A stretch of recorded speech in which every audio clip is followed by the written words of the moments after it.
Good morning. We are today presenting Sri Lanka Developer Forum as a special event on .NET Conf community event. So this is like a worldly held event for release of .NET 6. So we are about to like start about our community event. Our community event, you see. So we're gonna have like several sessions. We have Microsoft MVP, and also we are trying to introduce few students and also different speakers today. So that's the main plan. Before we start, I have to give you a special thanks here to these guys, right? These guys are from student ambassadors and Microsoft Learn ambassadors. These guys help out us for all these banners, all these. Those are the guys who just made this possible, helping us using their talent on these images and the banners we have. Everything. These guys are Yasiru, Dilmi, Asal, Rusiru, Senura, Tushan, and Vishara, Shane, Shivani, Nisal, Nuru, and Zuja. All these guys helped us on to make this possible. Whatever you see our flyers, all these advertising stuff, these guys helped us. Thank you guys. Thank you very much for your help. And as a student ambassador from SLIT, my MS club as well. Thank you guys for that. And Hansamali, do you have anything to say about this new release? And then before we introduce Sammani to our session. Yeah, so we got .NET 6 and Visual Studio 2022 this month, so very excited about that. So this .NET 6 is going to be like the one of the fastest full stack web framework for today. And with the .NET 6 new features plus Visual Studio 2022, it provides new Git tooling for everyone. For every one of us, lives is going to be easy with that. And with hot reload for the applications, especially for the Blazor WebAssembly application. And by providing intelligent code editing, it's going to make the most of our lives easier. And Samman is going to talk about these the new language features with C#10.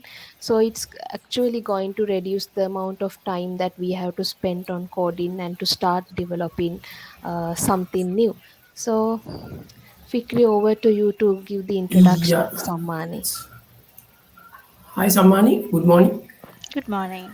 So we know Sammani because she was like the first around members of a Sri Lanka Developer Forum, and she's the first female Microsoft MVP for Sri Lanka, right? So she has at that time, and then she's like a Microsoft Azure MVP as well as she's a technical architect at 99X.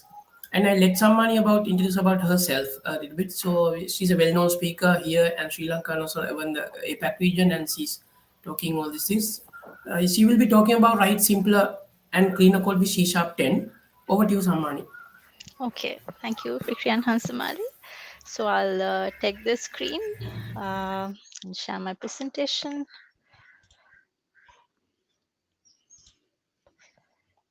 Okay.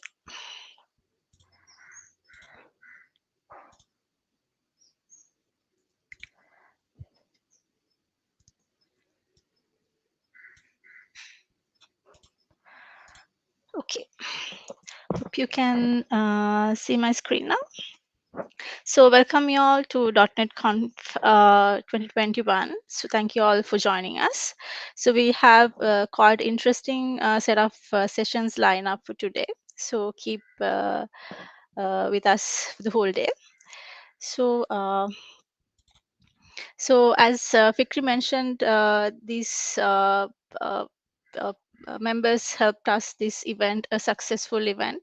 Without their support, we will not be able to achieve this and a successful event.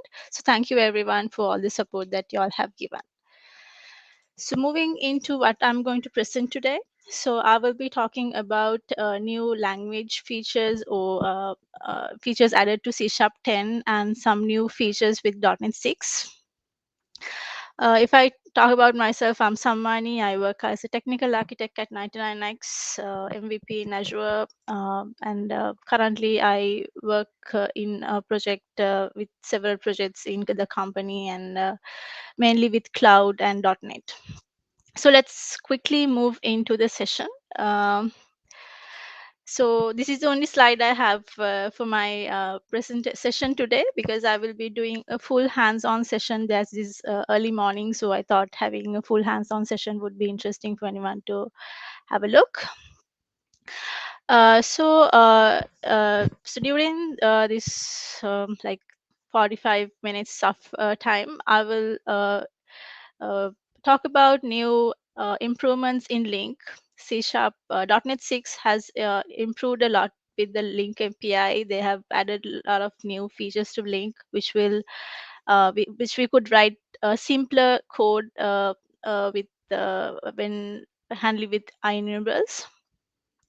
And also there are a lot of new features came with C Sharp 10. There's a extra G I have added.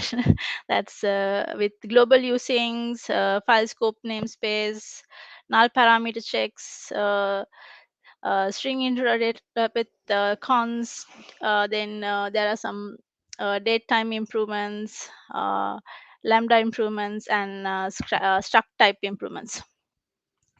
So this will not be a very deep dive session. So I will introduce you to all these features, how this works, and how we can get this used in our day-to-day coding. But I don't go into deep dive because there are tons of content available in the internet, so you can deep dive how this actually works in the framework level, and how this has improved the performance, how the .NET Core framework has evolved. So all these things are available in the internet. So I will be just giving you these other new things added. So now then you can go and have a deep dive understanding on going through the content. So I'll take my Visual Studio here. Okay. So here, so you might see this is quite a weird program.cs. I'll increase my font so you all can see it clearly. So this is the, when you create a new console application. So I'll create a new console application and show you what you get normally with the new template. Console app.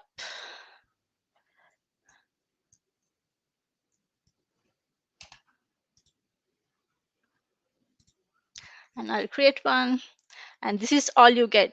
If you can remember how this worked in the previous versions, we had a lot of usings on the top, then we had the namespace, then we had the main method, and then only we write all these console logs and the methods inside that main program. But with .NET 6 with C Sharp, they have introduced a lot of features like this global usings, and file scope namespace, which I'll be talking in the in uh, in in this session. So I will be discussing those when I'm discussing about the C Sharp 10 improvements. So I'll start with the link improvements. So this is all you have to do. So if I run this application, this will run without any problem. So I'll run this and show you. I'll write a console read line for you to. So you can see intelligence has improved a lot. It gives a lot of hints for you to write the code. Okay. Now if I run this, I have to run this one. Sorry, I ran the wrong one. Wait, I'll run the new one I have created.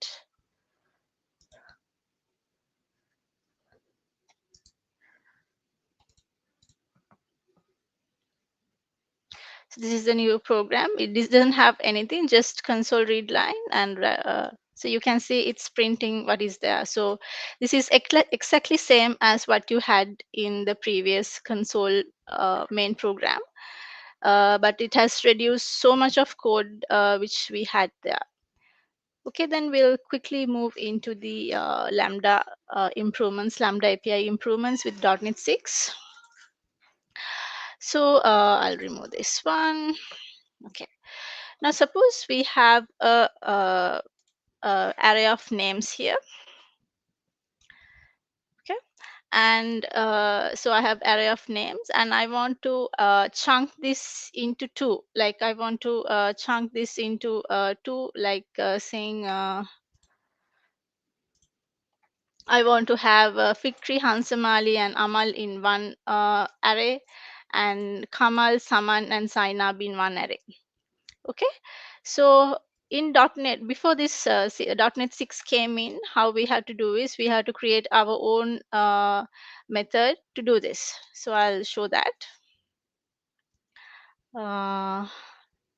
So what we have to do, so I'll copy paste the method that we used to have. So rather I uh, write it from the beginning. So here we have a chunk by, and what we do is we select by the index, and then we chunk, and then we select the values, and then only we split this array into two chunks. So we can see we have written so many uh, code lines to do this. But with .NET 6, there is a new method they have introduced in linked API. I'll show that. So I'll add that one.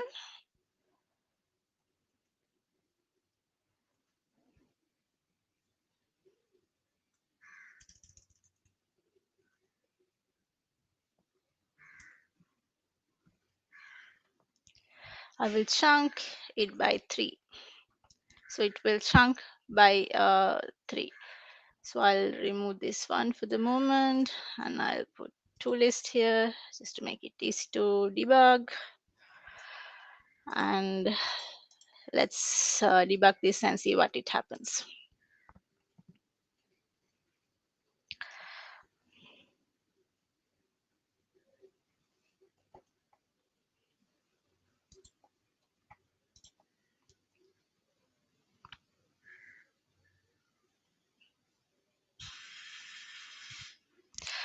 So you can see now I have the array. Now I'm calling this new chunk method introduced by link. And if I go to expand this, you can see it has been chunked into two arrays without any issue. So you can see it's quite a lot of number of code that they have reduced. So if you compared with this method, which we used to write to chunk array into split the array, now it has reduced only to one line. And then and also you might seeing that I have no usings on the top of my class here. I'll get into that very soon. And then I'll do another thing. Now suppose now here I have this array where I have the names of the people, and then now suppose we have this ages also here. Okay, and then give me 1 minute.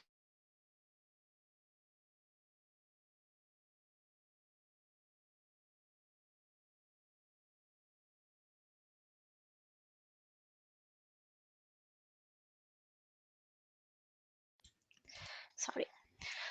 So here, so suppose I have ages here, and I want to create an array with these two arrays joined like this. So what? So this feature was available even before C#10 came. So I'll create it as zip, and what I will do is what I do will I'll zip equal names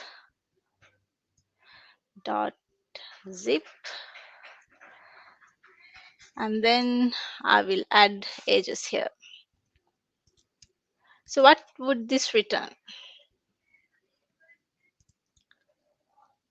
Okay, so what it would return is I enable I enumerable with a string and int ages. So I will make it a to list and just show you. I tell you, I am making this to list without just keeping it as it is. Uh, there's an issue I found yesterday when I was doing this demo, when the in the new Visual Studio 2022, when we are debugging and when we try to load the results, when it is INumeral, there is a exception throwing, and there is a bug also added. They will be putting a fix for this very soon. So I'll for the demo purpose, I will just make it to list, so it will be easy for us to see how it works. So let's see how it goes. So I'll debug this again.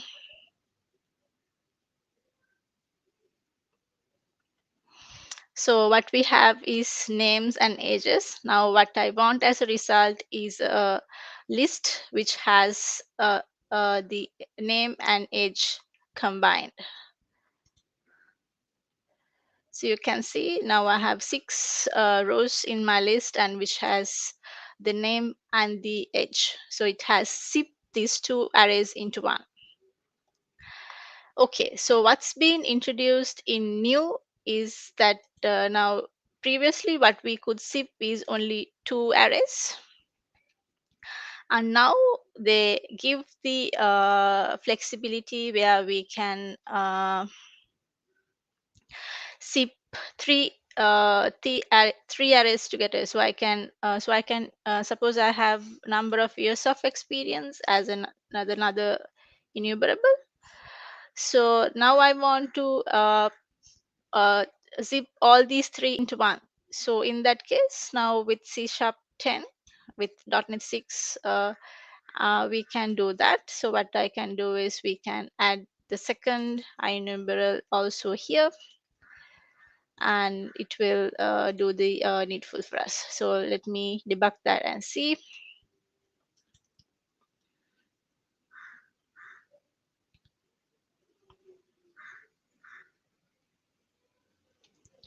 So you can see now it has the name, age, and years of experience also being combined together. So you can see there are lots of features coming in here when you're working with data, when you're working with uh, uh, like files, where you need to process the files and load it to different data types or different data structures. These kind of enhancements with the link API would come very handy when we are writing code.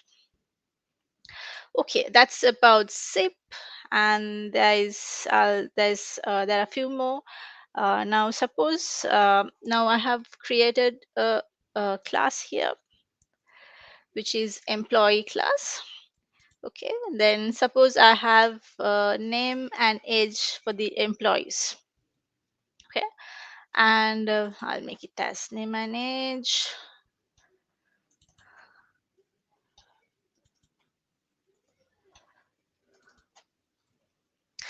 Now suppose I have a list of employees like this.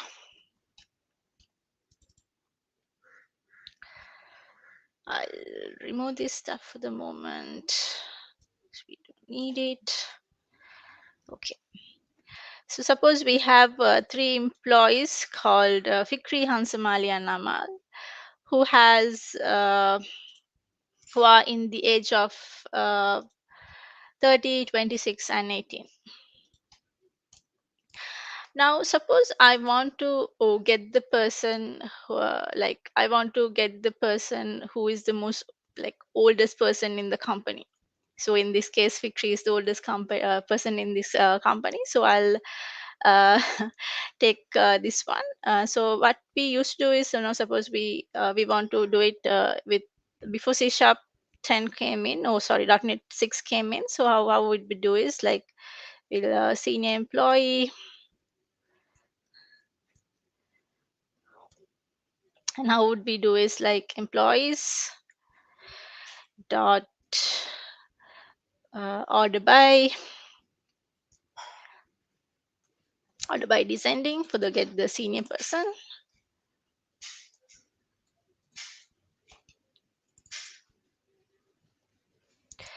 Order by descending and order by the edge. And then we get the first or default. Okay. And then we want to get the youngest person in the company. So I'll copy this.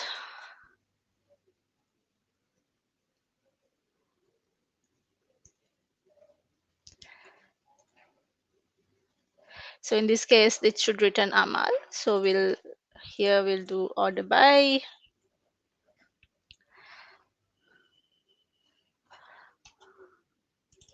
Edge, and we'll get we'll do first and default. So this is how we used to get the minimum and the to get the minimum person or the value with minimum and maximum in a list. So let's debug and see what this return, and then we'll see whether the new improvements would return the same. So I'll debug this.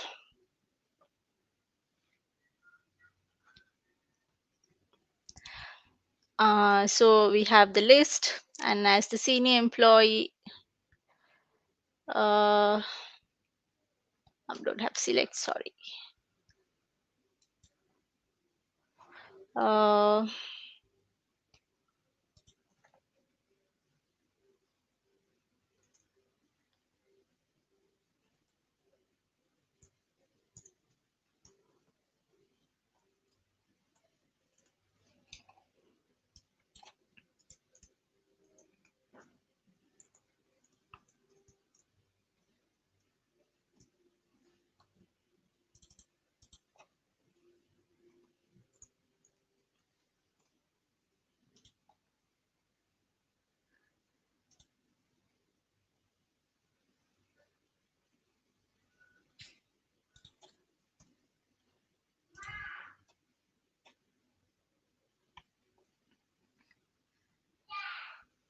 And it gives Amal and Amal, Fikri and Amal as the results. So we'll see how we could write the same thing with the new link improvements. So if you to get the senior employee here, so I'll write the same query here.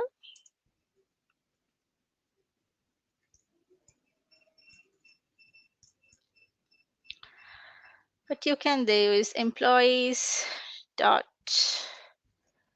max by the edge.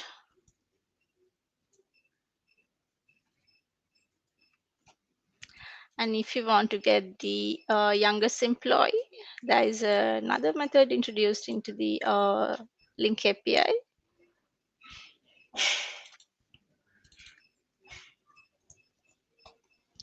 That is min by.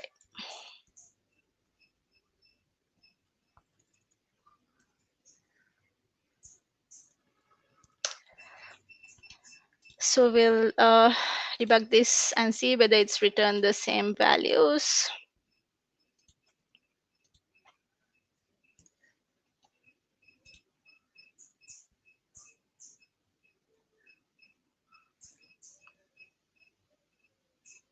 So it returned Fikri, and for the youngest, it returned Amal. So you can see compared to number of methods we have called in the link API to get the max or a min, we had to order by and get first to default, but now it's just max by and min by. So it has reduced the number of codes that we have to write to get one same thing in the code done. So that is another nice improvement which we got with C# 10 with .NET 6. And then with C# 9, with the link API, they have introduced something called index. If you are not that familiar with index, there are like nice documentations available, but I'll give a like very small introduction into index. Now, suppose you have a array like this where you have the names, you have Fikri, Hansamali, this name, and suppose you want to get the element like who is in the place of 3 from the end of the array. So you want to return Kamal. So how we used to do is, now suppose I want to return Kamal, who is in the place of 3 from the last place of the array. So in previous, how we used to do is we get the, okay, what the count is, length of the array. So we'll get the length of the array and then length. And when we want to get the element at third place, what we need to get is names dot element at length -3. So this would return the element at this particular index. But with C#9, this has been introduced. They have introduced this index. So with index, you can write the same code like this. So I'll write that as well.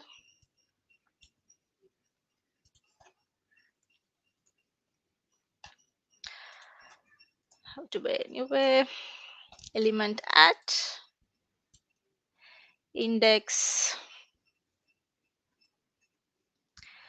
3. So what this will return is the element which is in the 3 from the last index of the array. So I'll debug this and show how this works.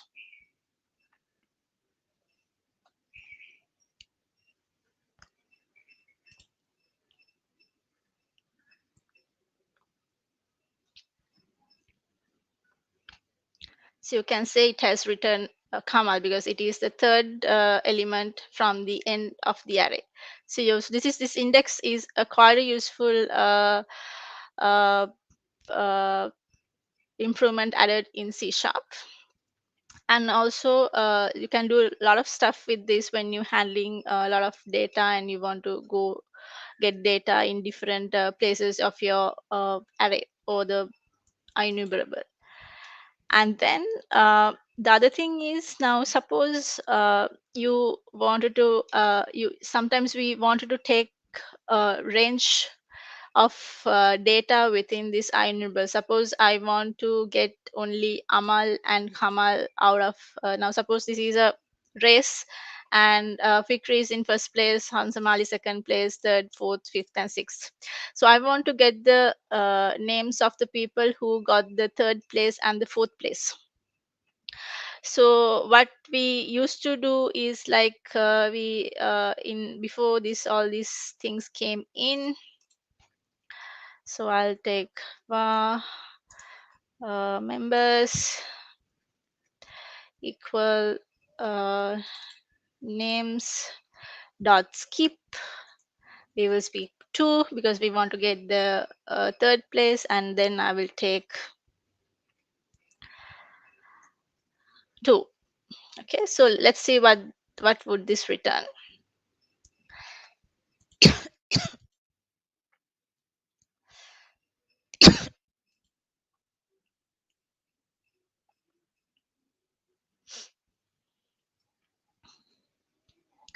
So this returns Amal and Kamal here. Okay, and then suppose we but with this new improvements introduced, we can do the same code like this.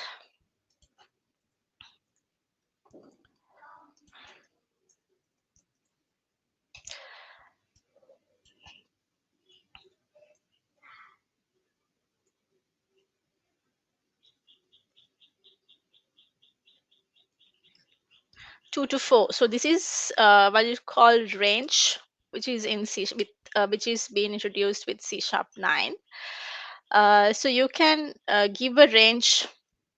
So what does this range says is starts from 2 and return starts from 2 and stops from 4. So what would it will return is Amal and Kamal. So we'll see whether it will return the same results for us now.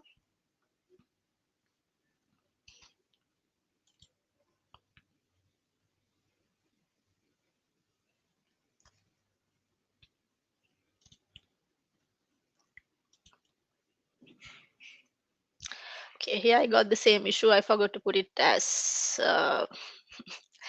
to list. Let me stop this.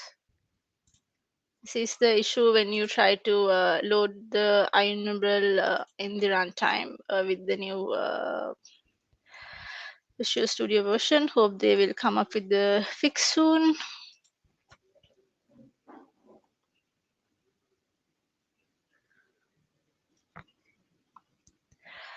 So here, so you can see I got Amal and Kamal as the results. So you can do a lot of stuff with this range and index improvements introduced. Now suppose you want to get all the members after third place. So what you can do is you can say you want to get from the third place and above. So what you can say, start from index 3 and rest. So if you do so, it will return those members.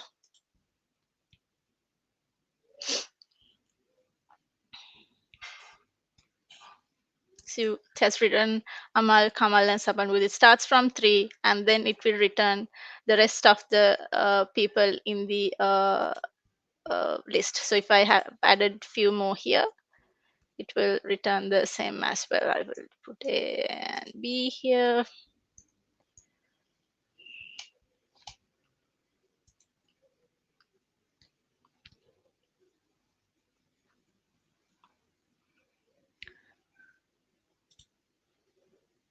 So it would return sure why this is not turning. Let me debug and see again.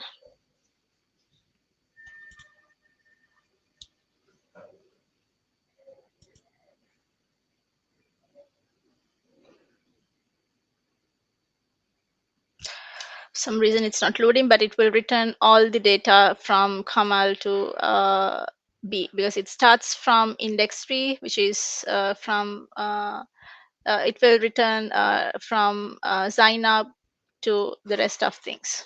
So that's how it would work. And then that is about the link related to the link improvements. All these features would come very handy with when we are dealing with data. Okay, then I'll move into the improvements in C# 10. One of the most things that we have been waiting. So I'll talk about the problem first. Okay, now suppose you have this we have a API or MVC application where we have several controllers. We have the API controllers, and we have the MVC controllers, and all. So there we will be having common usings in all these controllers. We will be having this .NET Core MVC, and if we are using any service layer in our project. So all these service level namespaces will be added as usings on top of this controller. So with C# 10, they have introduced something called global usings, where you can identify the common usings across one project, and you can put it into a one file, and then that file will be used across all the classes inside that particular project file. This is only for one project file. Okay. So what you can do is you can create a new class. it shouldn't be the same name. You can use any name you want, but as a practice that use global using, so something give a proper naming that would give the proper meaning to this particular project. And what you can do is you can now suppose I go here in home controller. Wait. 1 minute. I want to check whether I have. I'll comment this out for the moment just to show you how this works. And I come here, and if I comment this out,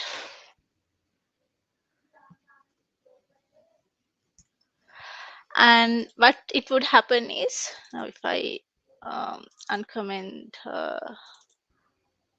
and if I go here, now if I in the global usings, I think I haven't saved this one, that's why it's working like this. Save this. If I come here, now there's issue there because there is no namespace used to use this controller. A namespace is not been imported into this class. But if you use a global using class, so I have created a new global using class, and if I have added this using, and the only change that you have to do is put global in front of this using. So when you use this global keyword in front of this using, this will be applied for all the classes in your project. Now if I go to the home controller now, even though I don't have this using on top of my class, this will still work because it's been defined in the global using CS. Okay, so this is a one way we can use global usings, and also they have introduced another way, which is which you can add in the project file. In the project file, you can create an item group and add this global using configuration in your project file. So what I have added here is a condition, means if, so here we have this implicit using enabled in the property group, and here we are checking whether it is been enabled. If it is enabled, we will apply this using to all the classes in your project. So now I have added this in the global usings in the project file. So for the moment, I'll remove this. I'll comment this out as well.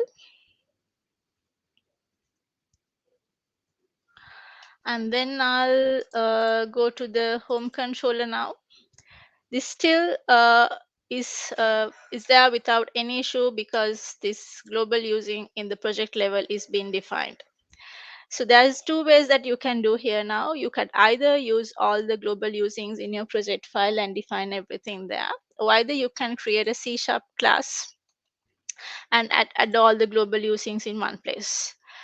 In my perspective, I personally like going with C# class because this provides more control for us, because if you go and put this in the global usings in project file, this is like strings we are adding that we might add like wrong usings there. This is error prone, so there could be issues. And when that is in the project file, when normally we don't see that in the solution explorer, and when someone new comes in and might wonder where all these usings are coming from.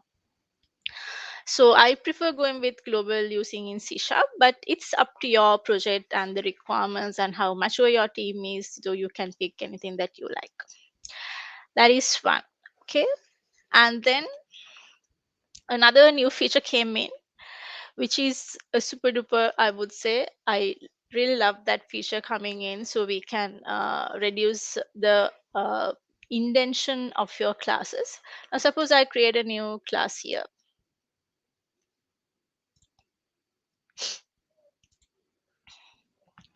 and I'll name it as student. Oh no, as company. Okay, so here you can see I have namespace, and then I have so we have used the brackets here, and then we then we name our class here. But we have two levels of indentation because we have the namespace and the public class. But with C# 10, you can reduce this indentation and put it like this, and it's all good. So you reduce the indentation of your class. This is what this is called is like file scope namespace, which means this will, so for one given file in your system, this will be applied for the whole file. So this is also a very nice tweak they have done. So this could reduce or make our code look cleaner. Okay, and then I'll go to another thing. So for that, I'll take my 2019 code base as well, just to show how it was there previously, and then I'll come into here. Okay. Now, suppose you have a set of constant strings in your application. Normally, we use this have these API routes, or like building some common messages which we want to send it to the front end. And with previous version of, now suppose I want to, now you can see I have S1, S2 and S3. So S3, I want to concatenate S1 and the and some string. So normally with string manipulation of string formatting, we can use these interpolated strings. But let's see whether we could do it with const string as well. So I'll put it as S4 here, and I'll try to use string interpolate instead of concatenation. Okay, and I'll put S1, and we'll add this part again here.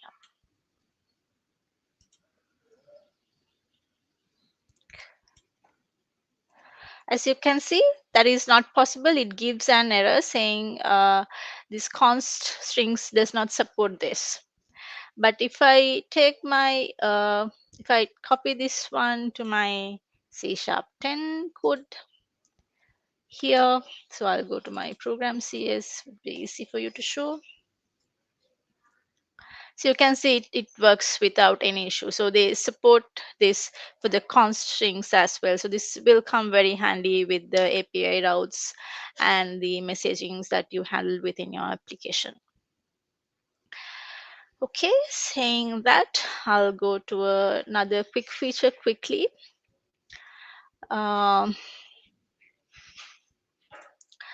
Which is they have introduced a lot of some features with date time.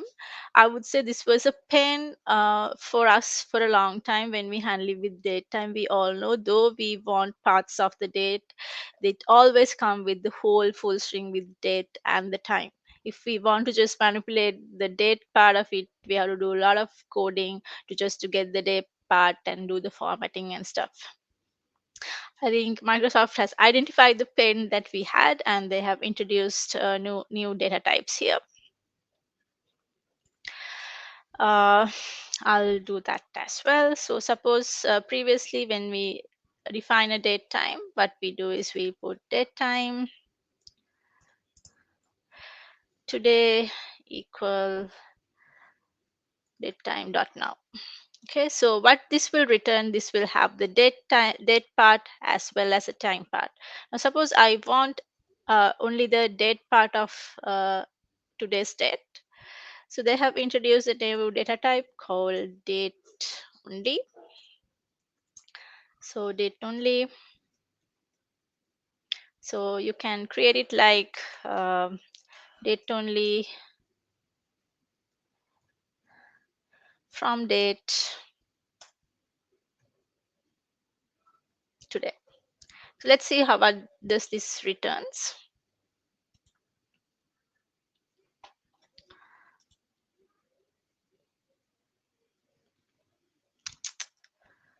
sorry, I'm in the other project, I think. Let me take, I'm in this one, I think. I'll debug this one.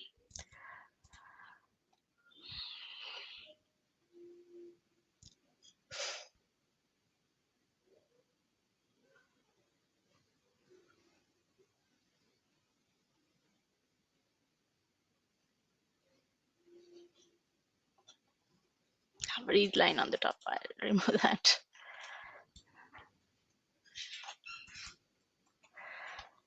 Okay.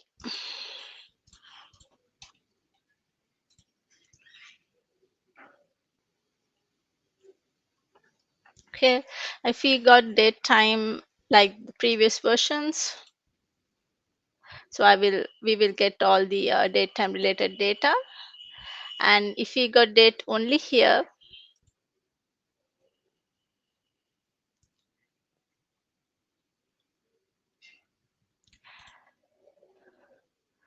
so if I get date only here, what the parts that you will get is the date, day number, day of the week, day of the year, and month. So it comes with a lot of new properties which you can use to handle the date related properties. So this is quite a weighted feature, I would say, in C sharp, because when handling with date time we had a lot of pains.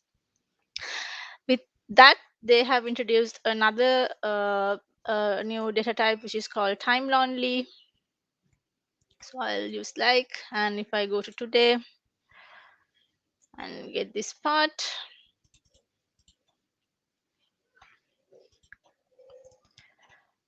so we'll debug this again.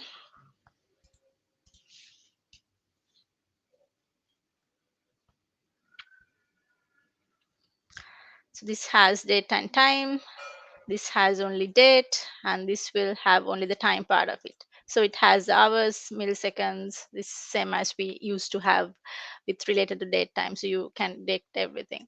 So this will come very handy if you're handling date time related business logics in your application, so you can use this date only and time only and handle related functionalities within using this. Okay, that's that. And then I'll go into another feature introduced with C sharp. That is null parameter checks. Okay, so suppose I'll remove this one and I'll add a new function called void print message, and we will be passing a string message here.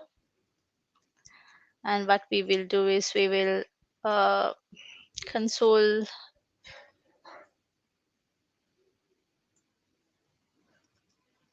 write line message. Suppose so we have to just print the message here. Okay, now suppose we have a string called message info, and I will make it null, and then I will call this print message method,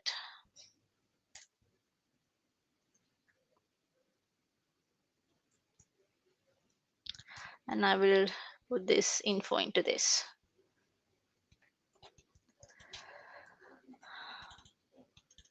Okay, so this will run without any exception because this is string, and this will just work perfectly fine. But in our normal day-to-day coding, we have to write code to check whether our parameters are null, and if it is null, what we normally do is we throw a argument null exception. So if you to do the same thing here, so what we do is we check if message string is null or empty, then we will throw a argument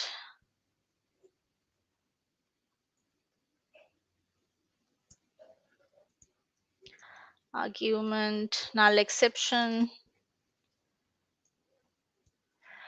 and with the type of message.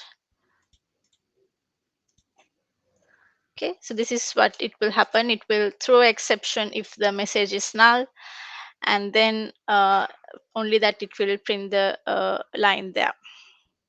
But with new C#, they have introduced this new feature.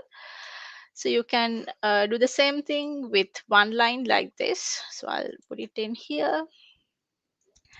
Argument null exception dot throw if null with message. Okay, so this would do the same thing, and rather we check and then return the throw the exception. This will do this in one line of code. So all these things coming into one code base would be very handy, having very less number of codes in our code bases.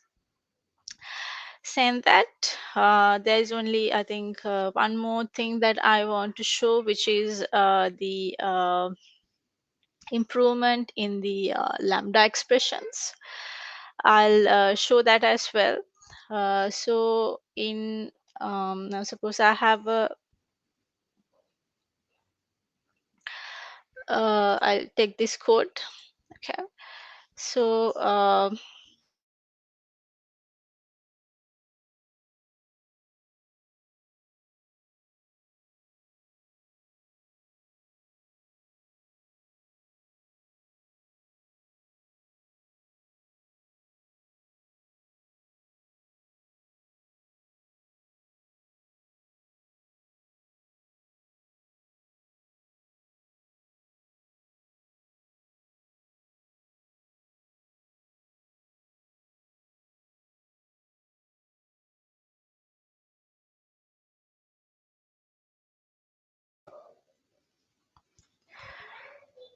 so you can see it's not possible. It gives an error. But with if I put the same code into the my new code here with C#10, it will execute without any exception. And also suppose now in this particular method, though it's returning a string, I want to return I want to return a null. So returning a null it was not possible. It's because when you're returning a null, null could be anything, and method really cannot find what is the real object type. So if you want to do something like that, that is also possible with new C#10. You put it as null here, it would give exception, but if you put the return type here, it will do the necessary things for you. So these are like new stuff came in. So the with C# then they have given a lot of flexibility with the language for us, so we can do things with the real requirements we have. And also there is one more with the structs. I guess I have few more minutes to put the structs change as well. So the difference I hope that you guys know what's the difference between a struct and a class. So struct is a value type which we define. So suppose I have a student struct. So this is my .NET 5 application, and suppose in previous versions of struct, it's well known thing that we cannot have constructors like this, which does not have like no parameters. It gives error saying that this cannot contain explicit parameterless constructor in with structs. But if I create the same struct in .NET here, so I'll create a new class here.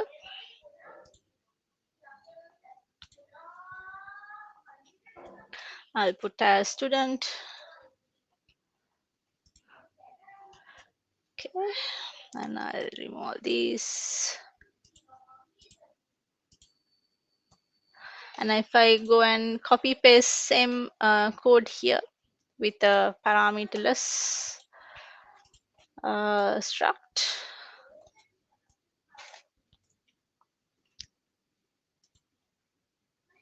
I did remove the student struct as well, sorry.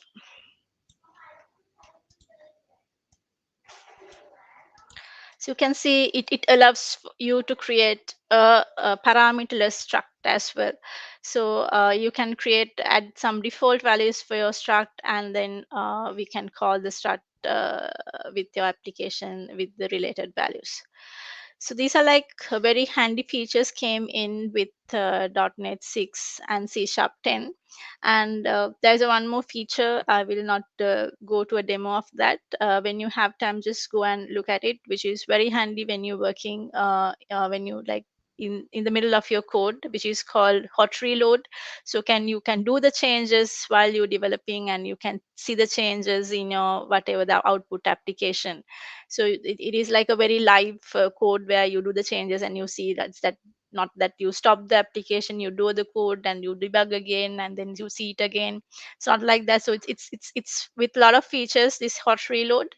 Just Google it. There are a lot of features coming in. So I'll show just the icon there. So you can see here there is a hot reload icon here. So when you debug, this will get enabled. Yeah, these are all the things that I wanted to show today. Hope it was insightful, and I'll share the code as well in coming future. And there are a lot of content available in the internet, so y'all can go and deep dive into these features. Thank you. Yeah, thank you, Sammani, as usual, as a valuable session. So like I think there aren't any questions. So this one thing I want to know, someone, just when you just try to code, and they will also have code completion suggestions, right? So Yes, so not like intelligence, but they are suggesting what the codes, the variable names. Is it yes, it yes. looks like a Visual Studio 2022 feature, right? So, Yes, it's coming from 2022 feature, so it comes okay. with a lot of suggestions, which is quite And there's useful. another thing people want to know was like, if people are using Visual Studio 2019, will they able to use .NET 6 and C# 10 features? So do they have to do an installation? Have you tried it? I have tried, but didn't work for me. But they Okay. say they do support.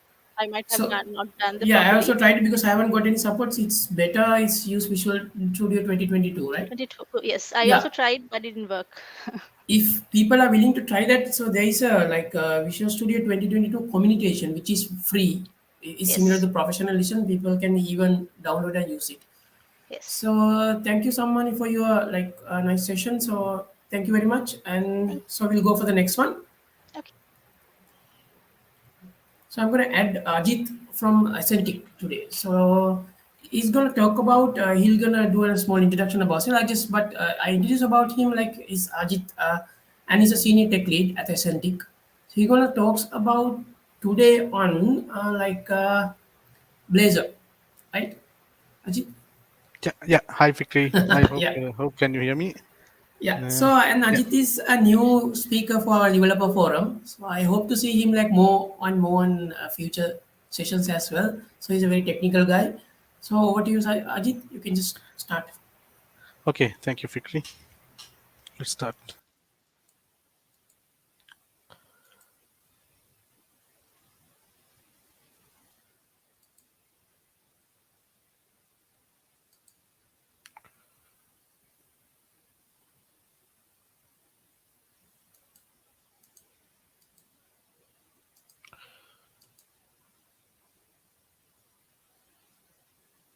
Hope you can see my screen.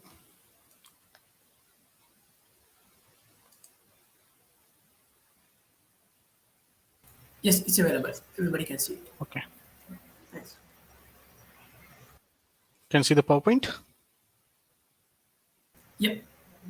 All clear. Okay.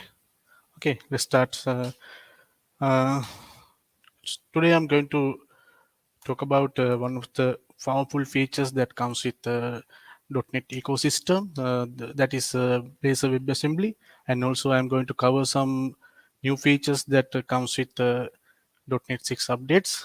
And I'm Ajit Ramavikrama, and I work as a senior tech lead at Ascentic. Okay, let's get started.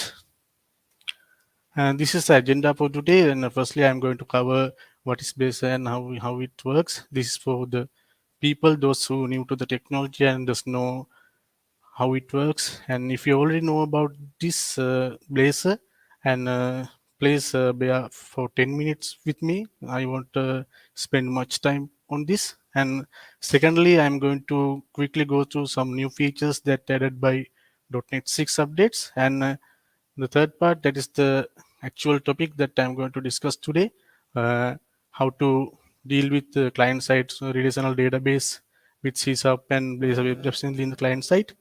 And I try my best to save some time for the Q&A.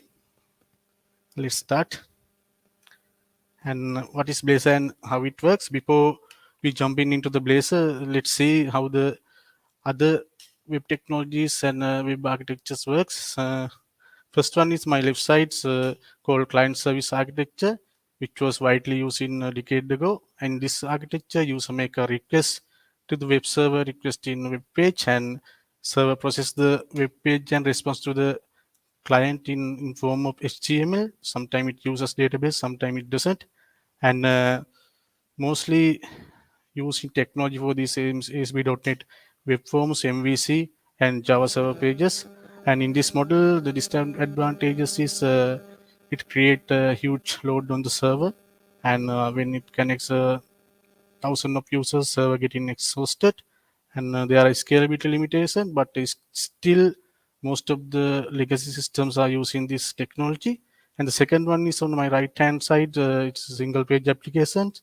And later when the client computers become more powerful, the web development will realize that they can share some workload into the client as well.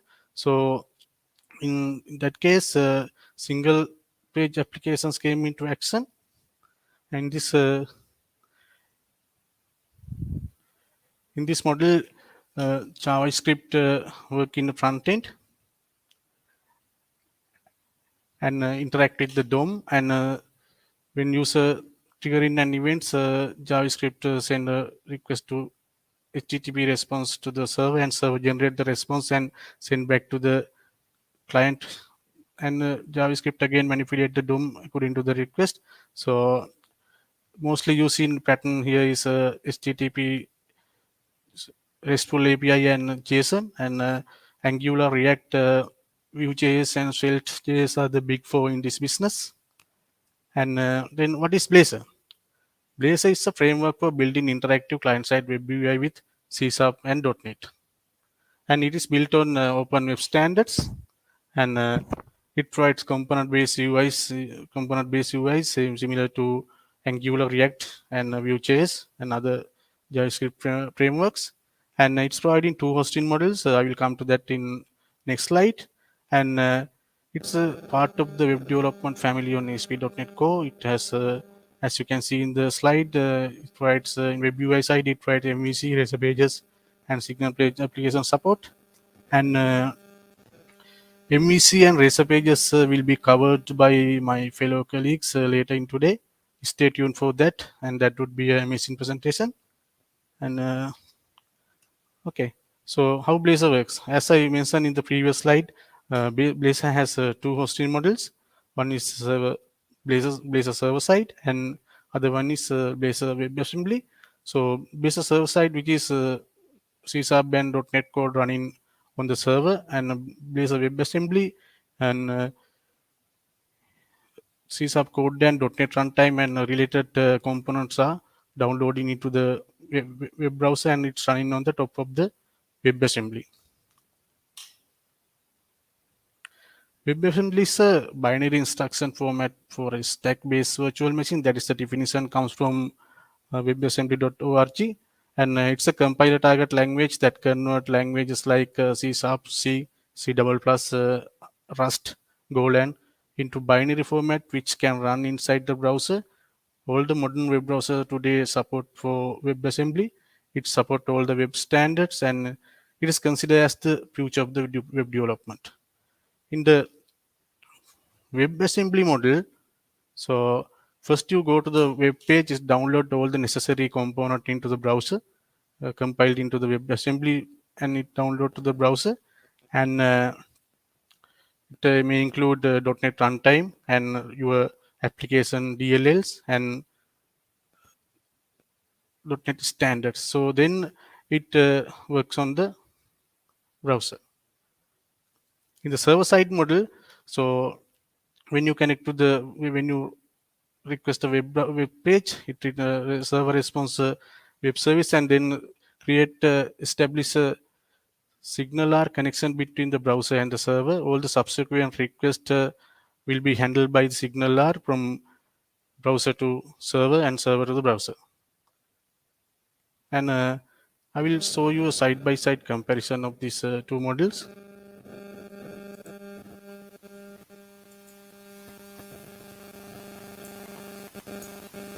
Here you have default two templates, which is one is running Blazor WebAssembly, and another one is running Blazor server side.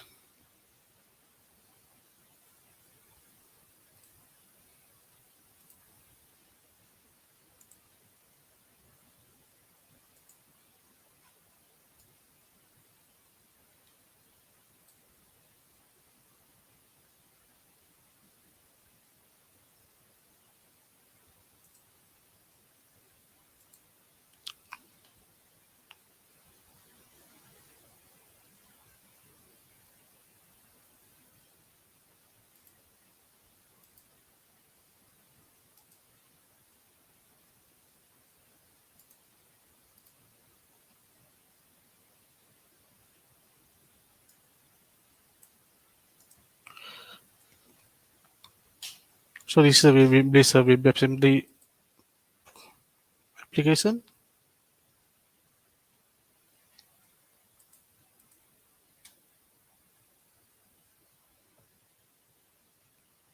I'm going to clear all the cache. In similar, now this first time this page is going to load, and you can see if you go to the network tab, so many DLLs and Blazor WebAssembly and .NET Standard DLL and all the related libraries are getting loaded into the browser. And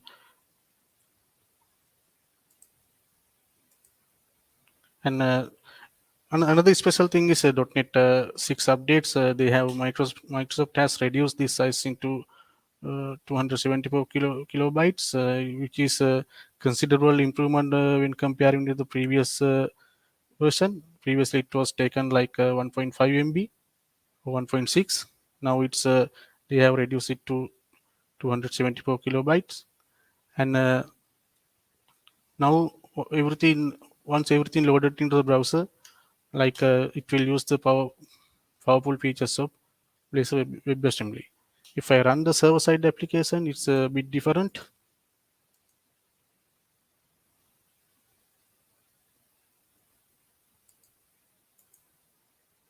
And it doesn't load anything much to the browser. But if you go to the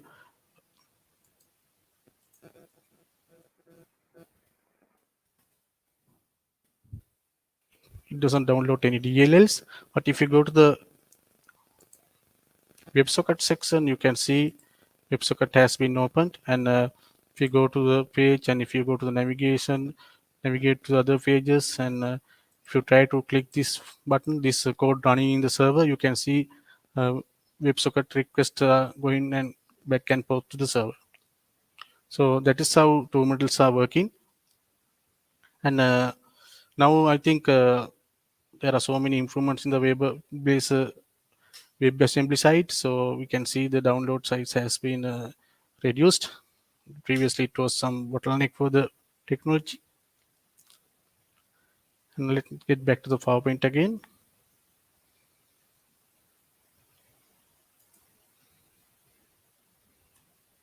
And advantages of using Blazor. So it's filling the gap between backend and front-end development. So unless you are coming from Node.js background, so you have to learn JavaScript framework to become a full stack developer. But with Blazor WebAssembly or Blazor server-side, so you can become a full stack developer by knowing only C#. So that's a great thing.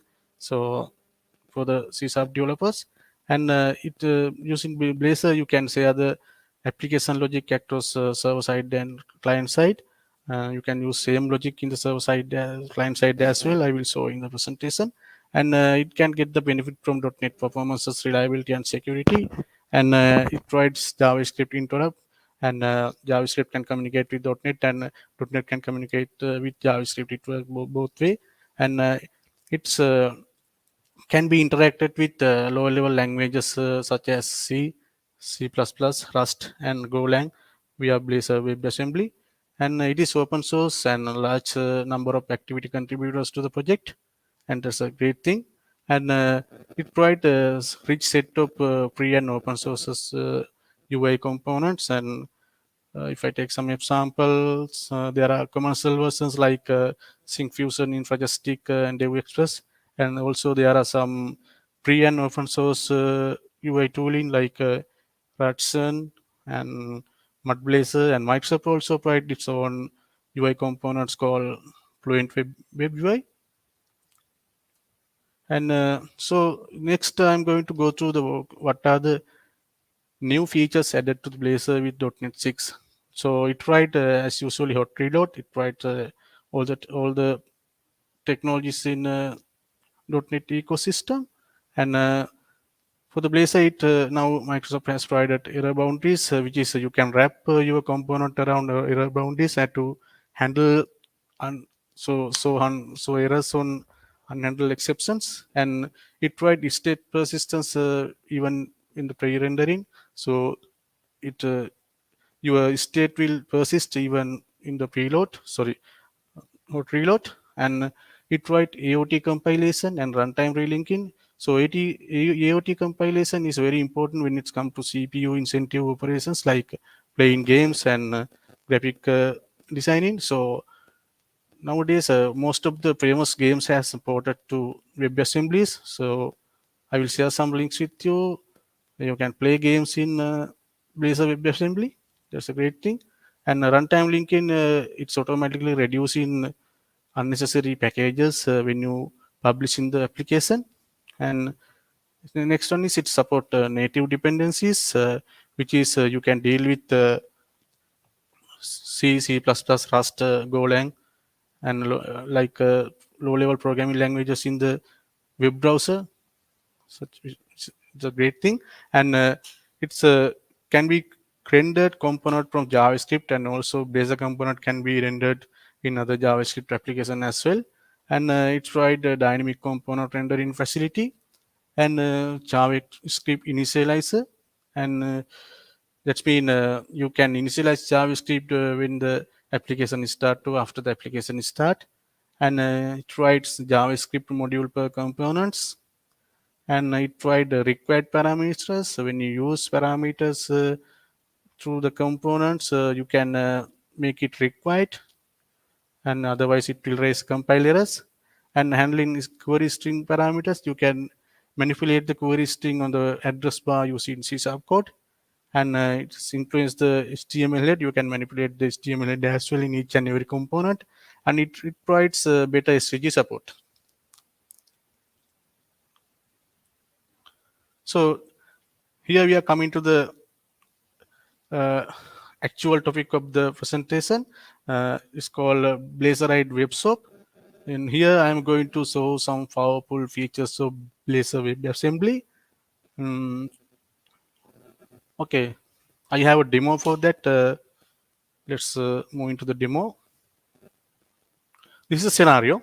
So we have one of our customers selling point of sales and inventory management systems to thousands of their customers across Europe, including wide variety organizations like hospitals, restaurants, airlines, shipping companies, and mobile sellers. So they have very wide variety of companies using their systems, and they have like 100,000 of end users. And they have some pain points. Currently, they have some pain points in their system. They are using monolithic architecture at the backend, which is using C# at the backend and PostgreSQL. And at the peak time they have some overloaded. They have noticed some overloading in their servers. Server getting exhausted when number of transactions getting increased during the peak times. And the second one is some of their custom has unsteady internet connection, and they are facing some difficulties to connect to the system, especially when they are selling inside the ships, so airplane, and also in some rural areas. So the main thing is they want to share some load of the servers into client side. So that is their main purpose. So and they have some other requirements as well. So the first one is they want to run this disconnected mode in the web browser client machine, and they asked us to share server side business logic as much as possible, since they already have server side uh, implemented using RESTful APIs, and they have some existing libraries written in C++, Golang, and Rust. So we want to use those libraries without spending time to rewrite them. And so we should develop reusable components to use in their other applications. They have few other applications written in Angular and React.js. So the component we are going to write, so it should support for those applications. That's one of their main requirement. And the new system should run on browser as a progressive web application. So those are the main requirements came from the customer and main pain points. So it sounds complex, isn't it? So but Blazor supports all these things. We can implement a solution like this using Blazor. Okay, this is our proposed solution. So we are going to build rich client single page applications running Internet Framework Core in the web browser with SQL database while utilizing existing native libraries. So this is the architecture. So Blazor WebAssembly running inside the browser with the C# and .NET runtime, and C# dealing with the Entity Framework Core and Entity Framework Core using SQLite database to data manipulation. And this SQLite instances running on the browser sandbox. When you close the browser, you will lose your data. So therefore, to guarantee the data persistence, we couple this data with IndexedDB and each and every second. So data from IndexedDB to SQLite and SQLite to IndexedDB synchronizing both ways. And when the application starts, so you should have internet connection at the first place. So then you can download all the necessary data to run the application. So you have a sync facility. If you run that sync facility, all the necessary data will be downloaded into the SQLite database. Then after that, you can use this application without the support of the server. So this is the proposed solution. So I have created a small application to show you. Let's go to that.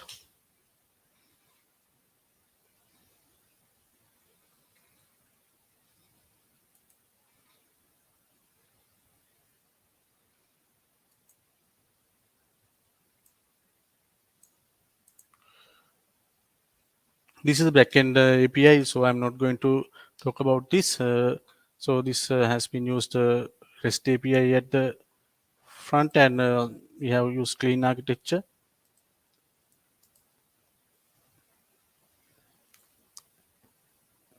First, I will run the web server.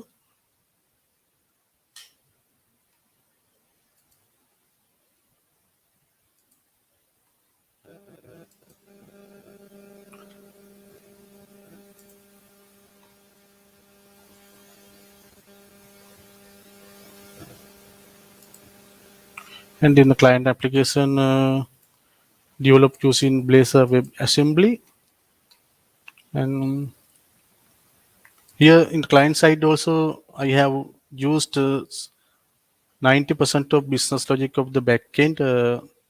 If you see, we have used application layer, 90% of application layer, and same models we have used in front-end application. You can see all the models and application logic are copied from backend as customer requested. So that's a facility you have there. You can use any architectural pattern with Blazor WebAssembly, and you have used multi-layered onion architecture here. And this is the Blazor web application.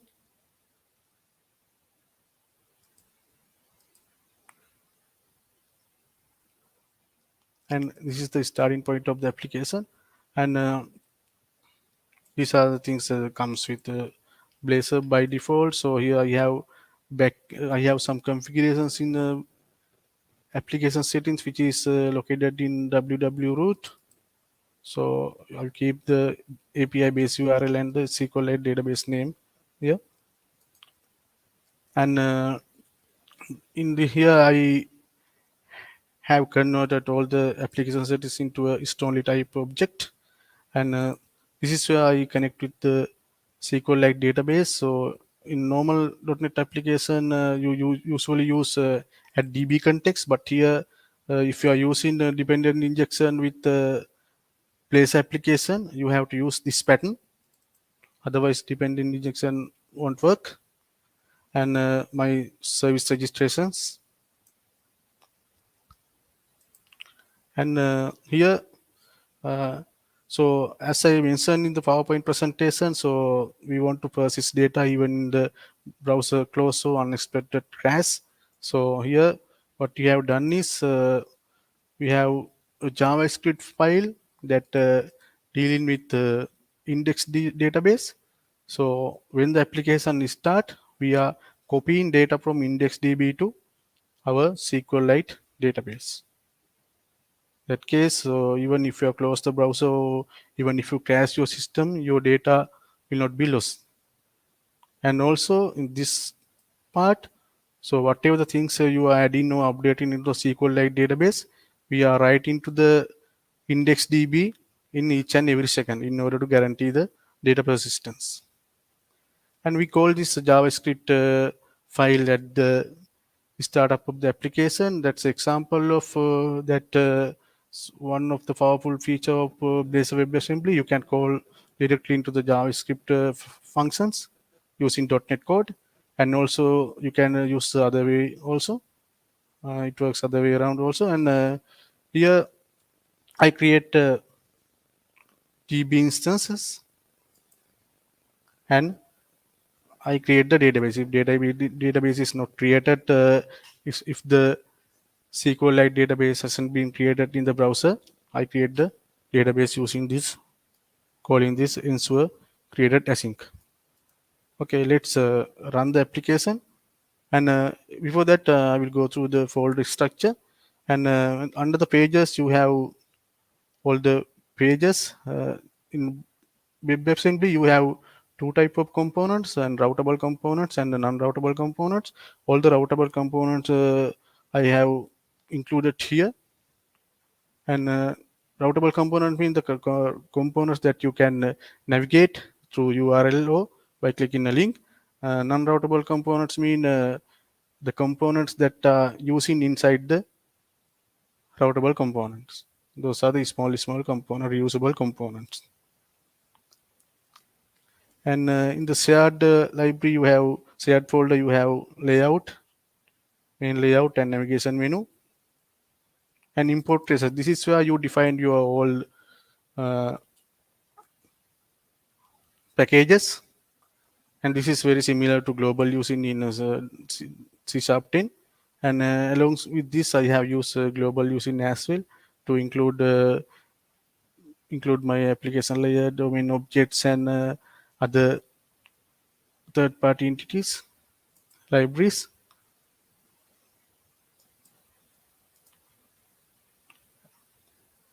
And what else? Yeah, that is pretty much about it. So we'll run the application.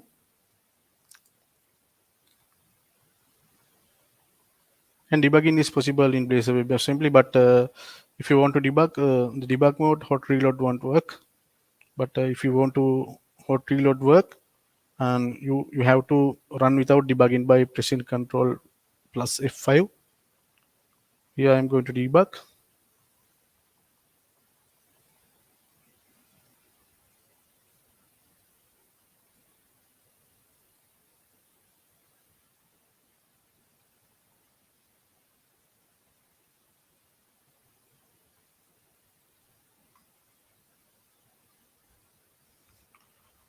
Okay. Now it's trying to create the database. Here we should get an error.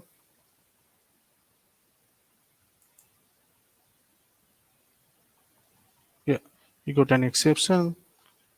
I'll tell you why.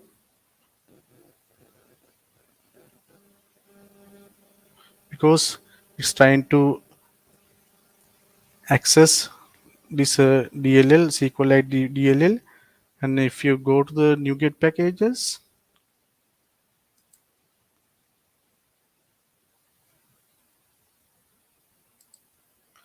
you can see under the SQLite there is a dynamic DLL which is loading into the runtime at runtime when the application is run. So by default, Blazor does not support dynamic DLLs, and previously before the .NET 6, it wasn't support it anyway. But here we have some workaround. So we have a tool called mscripton. So using mscripton, we can compile this dynamic DLL into the base of WebAssembly, which browser can understand. So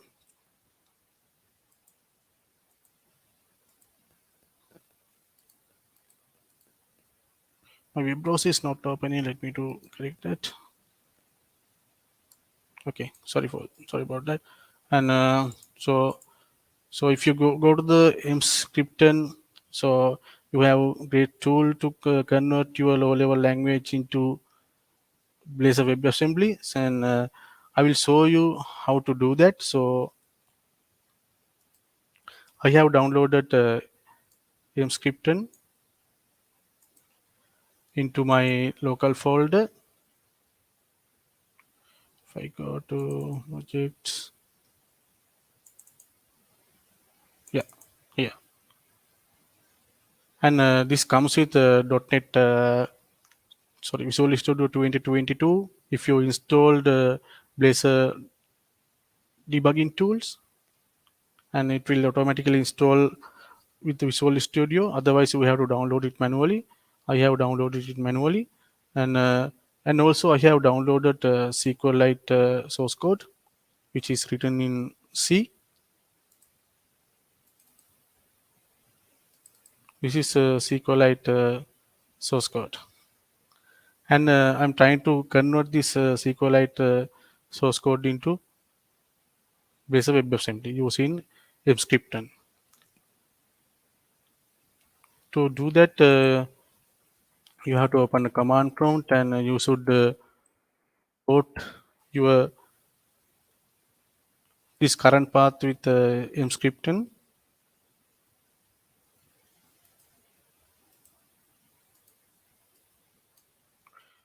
This command, so my mscripton SDK located in this folder. I'm trying to convert, I'm trying to put my path into that mscripton SDK path. Path was set successfully. Then I can compile these libraries into the Blazor WebAssembly using mscripton scripts.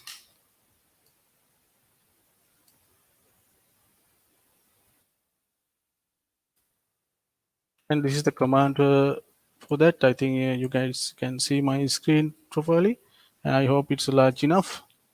And once you run this command, your SQLite source code will be compiled into WebAssembly.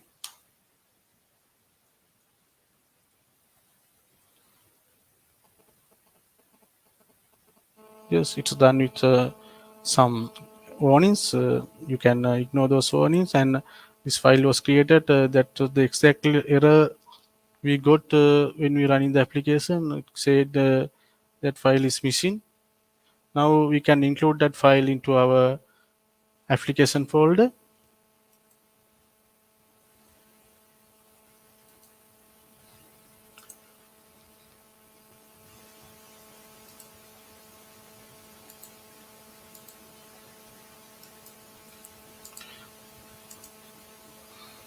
I already have included it.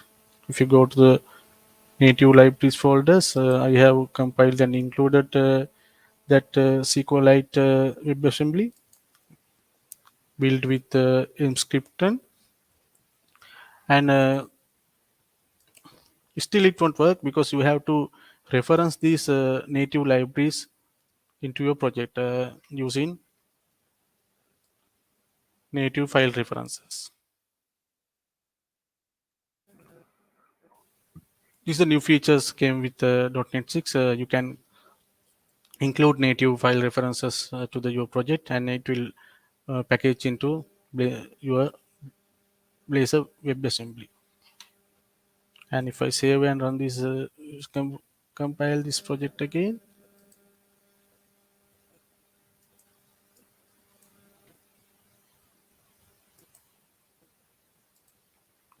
keep watching on the output tab, you can see how it builds.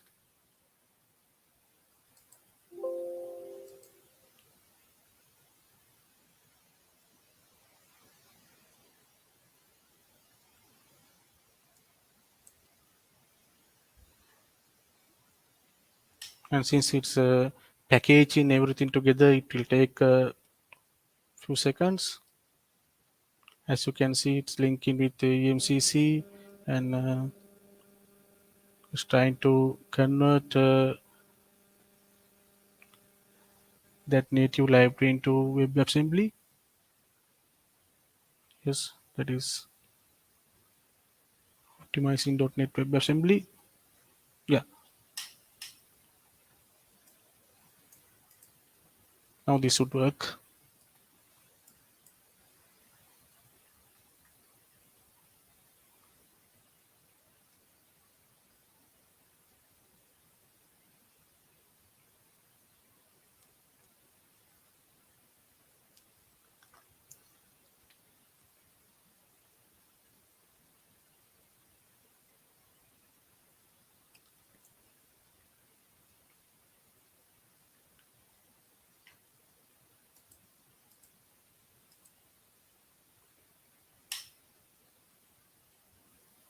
Yeah, we didn't get any error. And now I'm going to clear some cache which I have already created a database. And I'm going to delete this database and going to show you how it create from scratch. And our service running now. Yes, service running. So now we have connected with the server. Now we can sync down all the required data to run this application. Now if you go to this small point of sale application which has customers, products, and sales. So sales, here we have a relationship, sale header and the sale details, and sale have multiple sale details. So that's it. So we are going to demonstrate very small application here. So this is the relational database model that we are using in our SQL database. And now I'm going to sync data from the server to the browser. So we have sync option here. So if you run this sync functionality, all the required data will be synced from server to SQL database and IndexedDB, and you can see all the entity framework operations in the console. So I have enabled entity framework login, and so let's run the sync. So here the component structure is I have main component, main sync component. Inside the sync component, I have two non-routable component. The main one is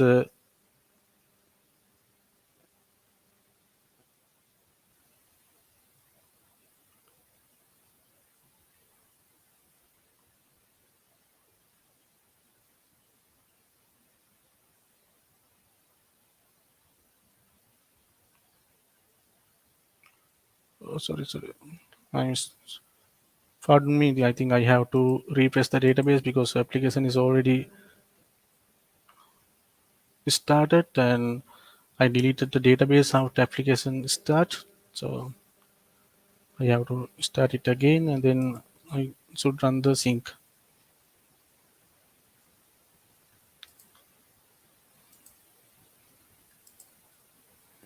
And the main one is routable component, and inside that I have two components. For one is for product sync, other one is for customer sync. So you can see entity framework running, and it's fetch more than 5,000 products from the server, and now it's fetching trying to fetch 100,000 customers. So in the backend database, I have more than nearly 5 million customers. So I'm picking some random customers so that it takes some time because the database is kind of huge and it has hosted in a small Azure virtual machine. So it takes some time. Please bear with me. And meanwhile, you can see the growth of the index DB. And when the data inserting into that,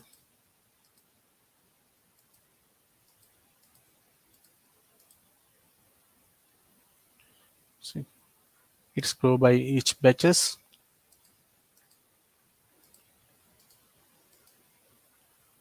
growing and growing.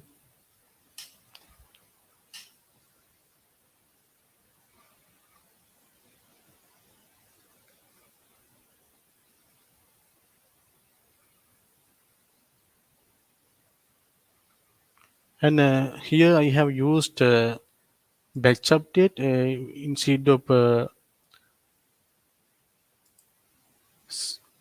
inserting one by one record. I get the batch from the server, and if you go to the application layer and customer data repository, so you can see I take a batch and each of this batch contain 5,000 customers.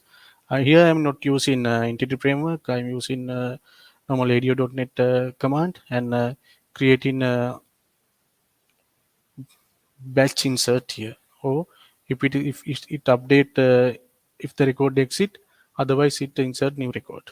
So if I use entity framework, I think even if I use at range, it will insert one by one, and it will take some time. Therefore, I have used ADO.NET here.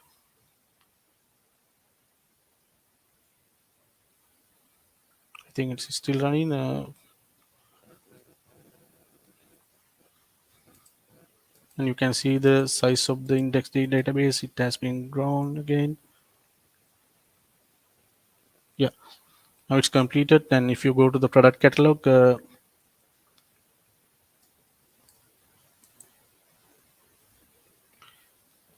you can see more than 5,000 products. So here I have used Ratson data kit. Ratson is a great UI WebKit for Blazor WebAssemblies and Blazor server side. So here I'm going to show you how to use large list in Blazor in effective way.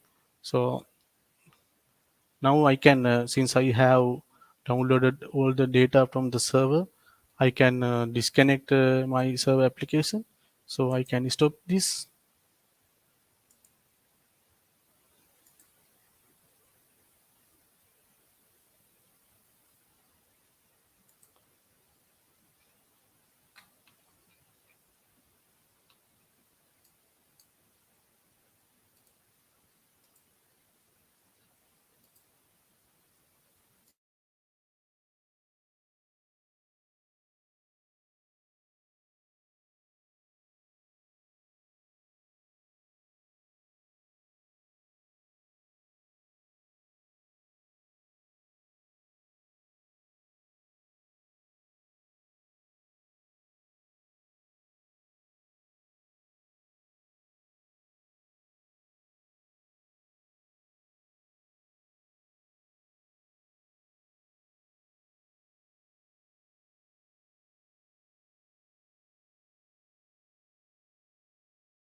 And Blazor by default provide UI virtualization, and Ratson UI also provide data virtualization.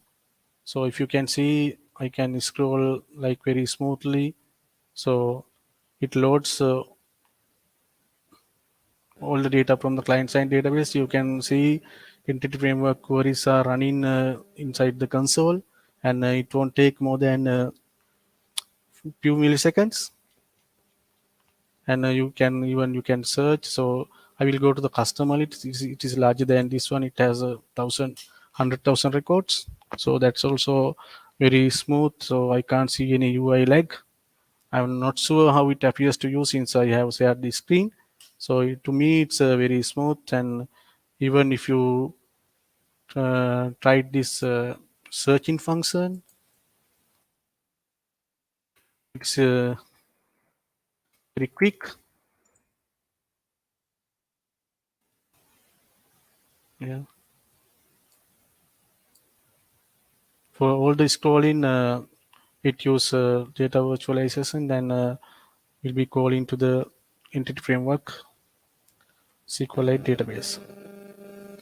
And this is how you handle large data in Blazor web assemblies. So it has greater support for that with UI virtualization. And then the next part is I will show some other part of the application and how you can do offline sale. So this is not a great UI, and but just to show the functionality. So here I have three components here, and so one main component, and this one is another component for adding sale lines, and to display customer information I have taken another component, and to show the sales summary I have taken another component. So all the data and parameters are passing and states are updating between these component. And here also I have used Ratson drop down data grid. So same theory. So you can use UI virtualization, and I have loaded same 100,000 customer into this also, and here also I have searching facilities and sorting facilities. So I can pick any customer, and here also you can see the all the products which I have shown you in the previous screen. I can pick any product and enter quantity and save, and I'm going to add another product and another quantity. I'm going to save. Yeah, that's enough. Now I'm going to save this one.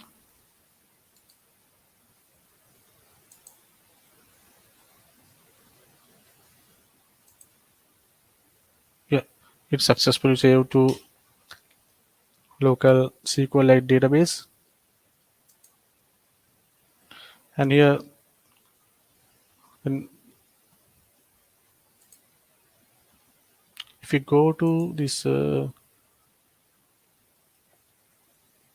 sales data repository, so I am inserting only into the main table, which is sale header. Since I have relationship defined in the sale header or entity, it's automatically getting inserted into the sale detail table as well. So no need to insert into child table implicitly. So that's the features come with the .NET Core, sorry, Entity Framework Core.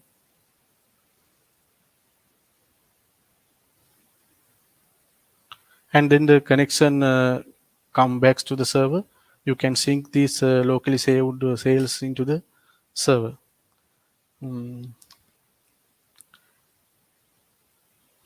That's pretty much about it. So if you have any questions, I think it's the time for that.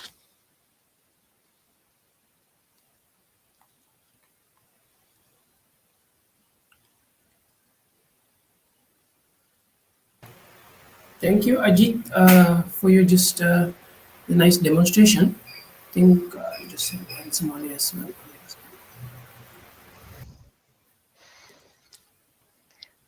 Thank you very much for that insightful session, Ajit. Actually, you have done a great demo with like production level of data, so that will make a great impact for everyone's lives who is working with Blazor and Entity Framework. Oh, thank you very much for that. Yeah, I also wanted to demonstrate how big data we can handle in Blazor WebAssembly without any UI lag. So that was the main purpose I had. Yeah, thank you very much for that. Okay, so we don't have any questions at the moment. So I we'll think proceed with the next session. we have some times 10 minutes of time for the next session. While just Yep.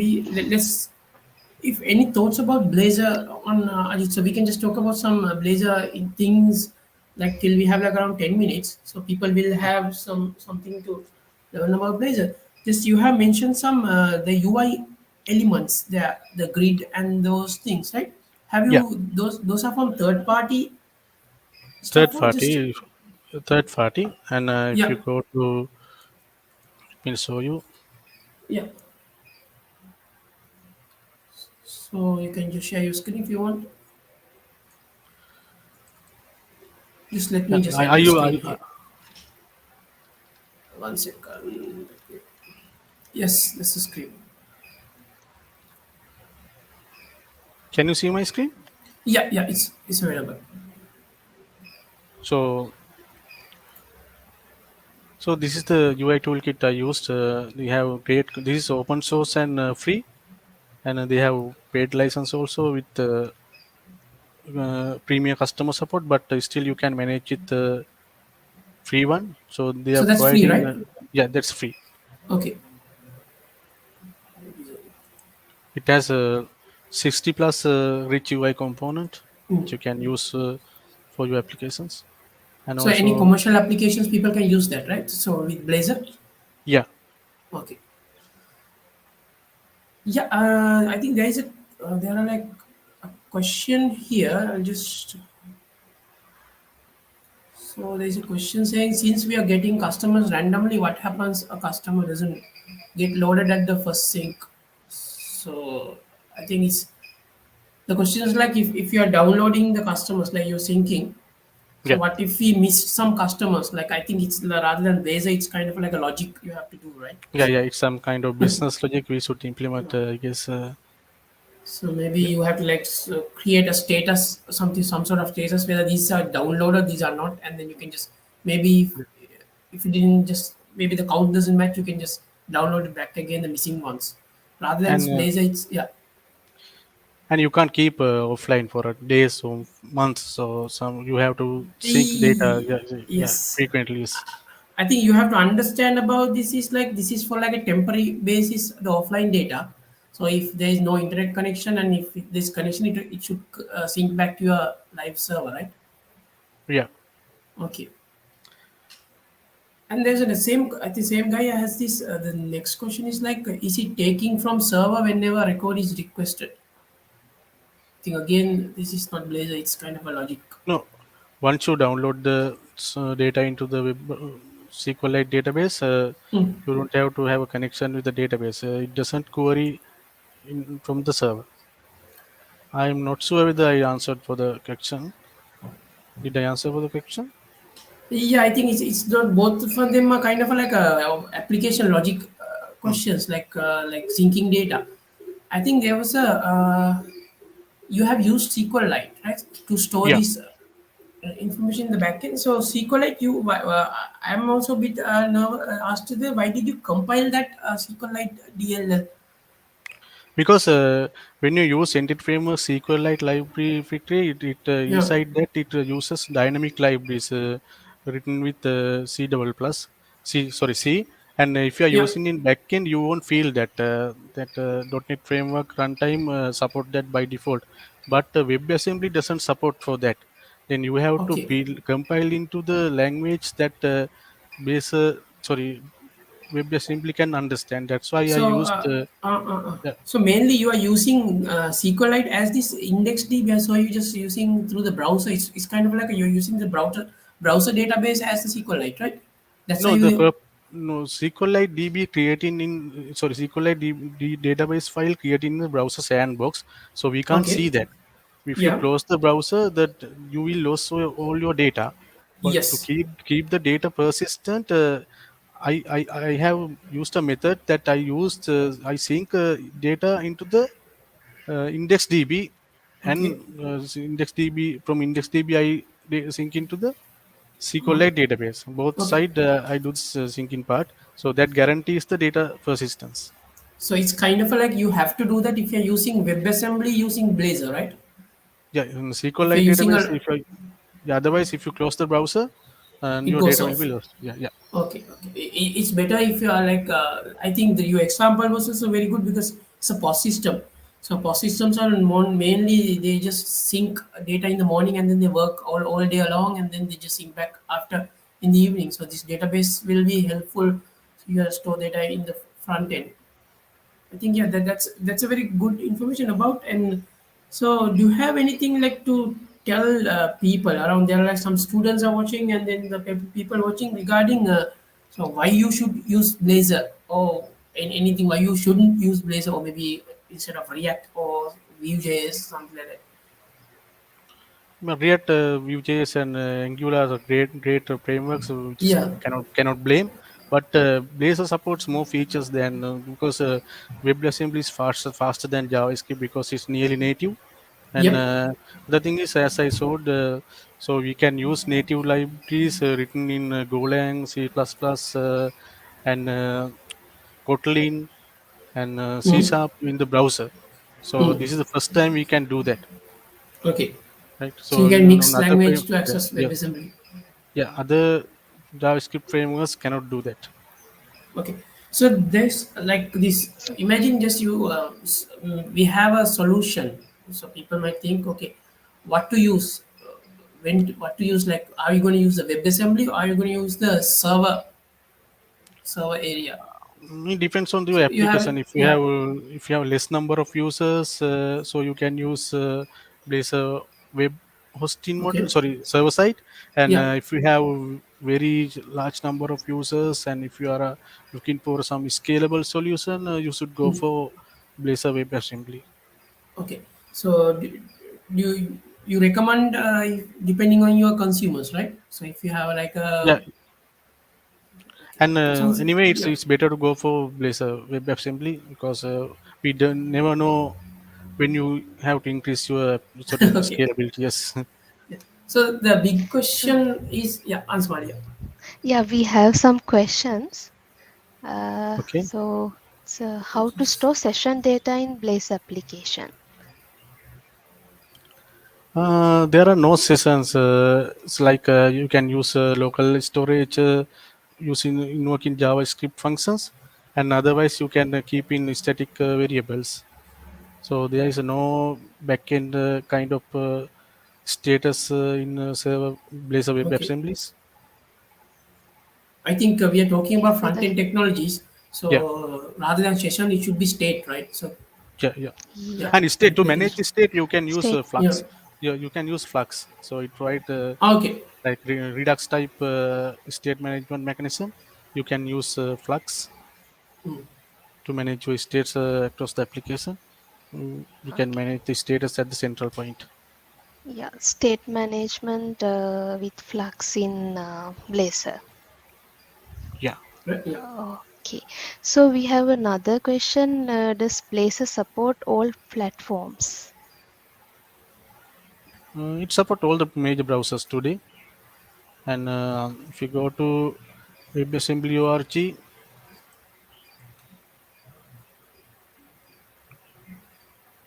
If you can zoom a bit that screen, just please.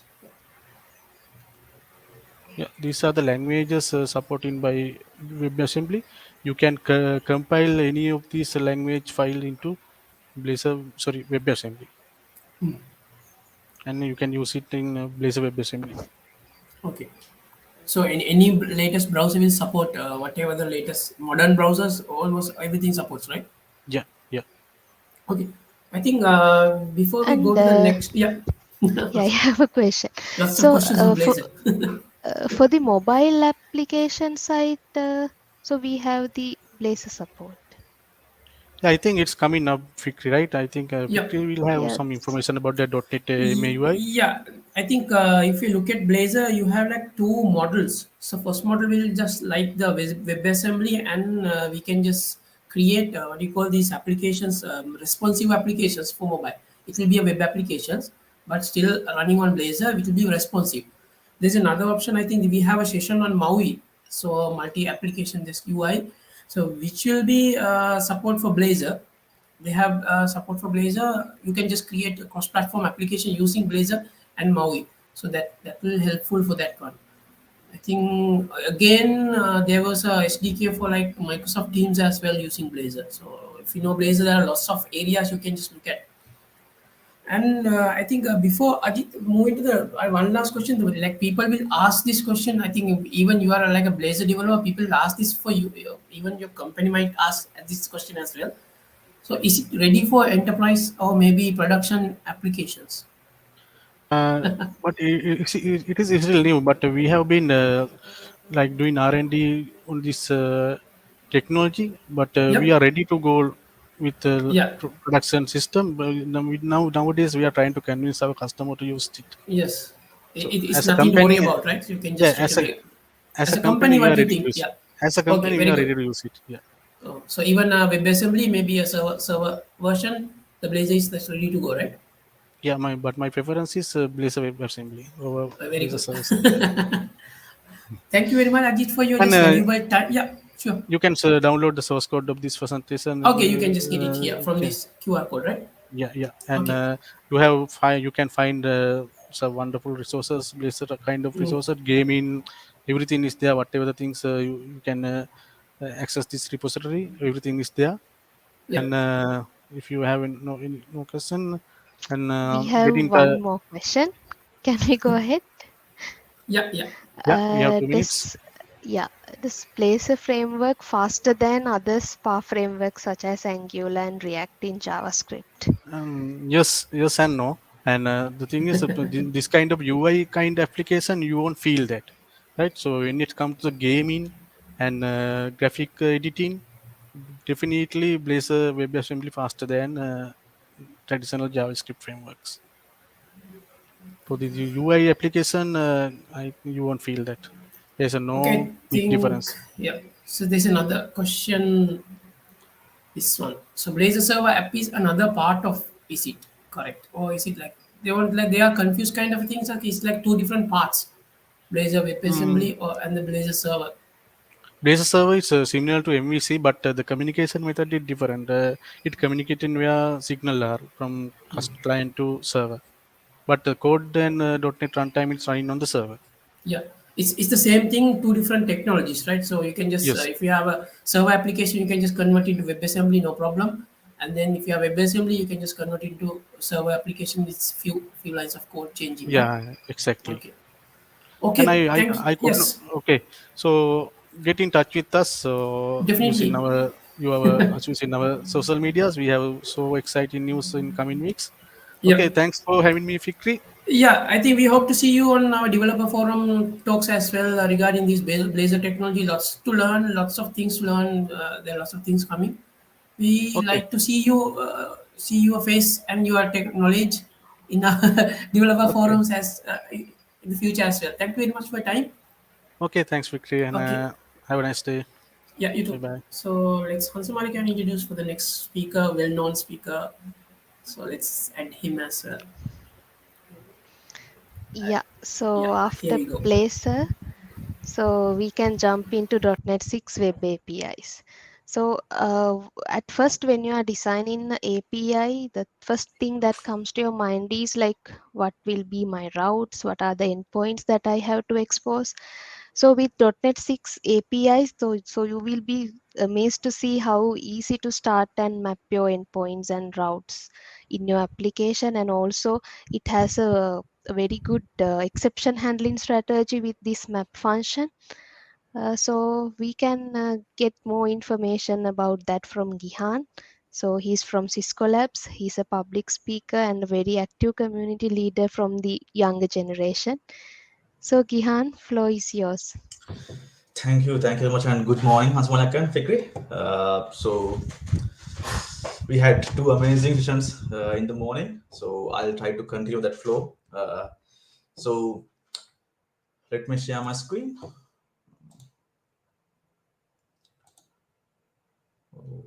Okay, can you see my screen and hear me and see me well? Yes, you can just see everything. Yes, great. All good. Thank you. So let's start with the beauty of minimal APIs with .NET 6.0. First of all, little bit of introduction about myself. I'm currently a software engineer at Cisco Labs, and I was a Microsoft Learning Student Ambassador, gold level, and I recently graduated from SLIT, and I love everything related to tech, and I'm always a student to like to learn everything that I can grasp.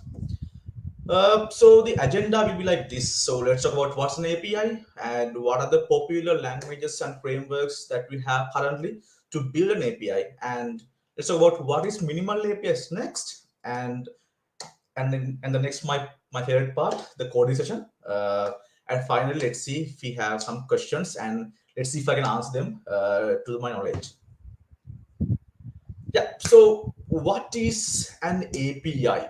So if we just think about the acronym, it's application programming interface.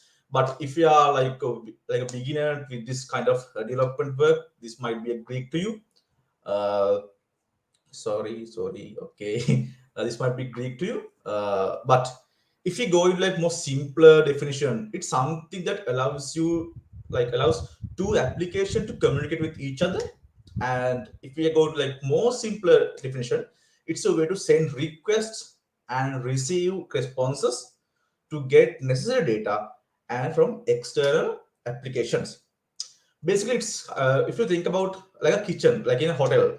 Let's say hotel. In a hotel, we have customers and we have the kitchen, but the customers can't get the food from kitchen directly. So they have to ask some waiters to help them.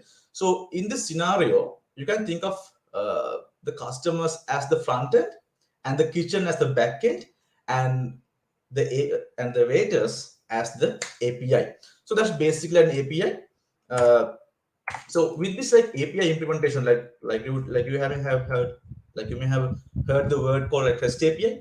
So with the beauty of this REST API and everything, that makes it so easier for us to choose between our tech stack. So since all of these APIs use the HTTP protocol and all these guidelines, so it's very easier for us to choose our backend and front end separately without any dependencies, and it's very easy for us to go to a place that we think that is much simpler and much easier for us to integrate with our application. So right now, if we talk about what are the most popular language and frameworks to build APIs. So you can see in this big yellow square we have JavaScript. So JavaScript huge these days. I think around 5 years ago, this like Node.js came into play, and it since then it has a huge community behind that. And according to this Stack Overflow survey in 2021, it's an amazing survey, by the way. Go and check it out definitely. Express.js, kind of work with like Node.js, is one of the most loved frameworks and mostly used frameworks when it comes to developing simple backend APIs. By a simple backend APIs, I mean just an API to get some data from a database and send them to the front end or whatever the application that might need them.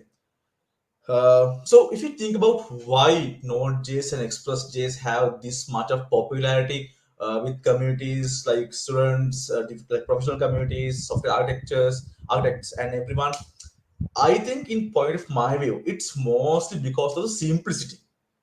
Like you don't have to worry about the types, you don't have to worry about the classes, you don't have to worry about the process that you are going to follow. So it's very easy to create your own application or own method of developing.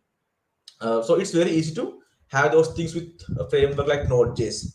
And also next they had Spring Boot framework. Spring Boot framework also like in front of Java. So since we have a huge Java community in the world, around like 4-5 billion devices use Java every day. Spring has the second most popularity based on the Stack Overflow survey, and then we had Python, and then we had I think next we had the .NET platform. So if you think about like Python, like with like Flask and Spring Boot with Java and Node.js with Express.js, so all these things, all these three platforms have in common is the simplicity and the huge community behind that.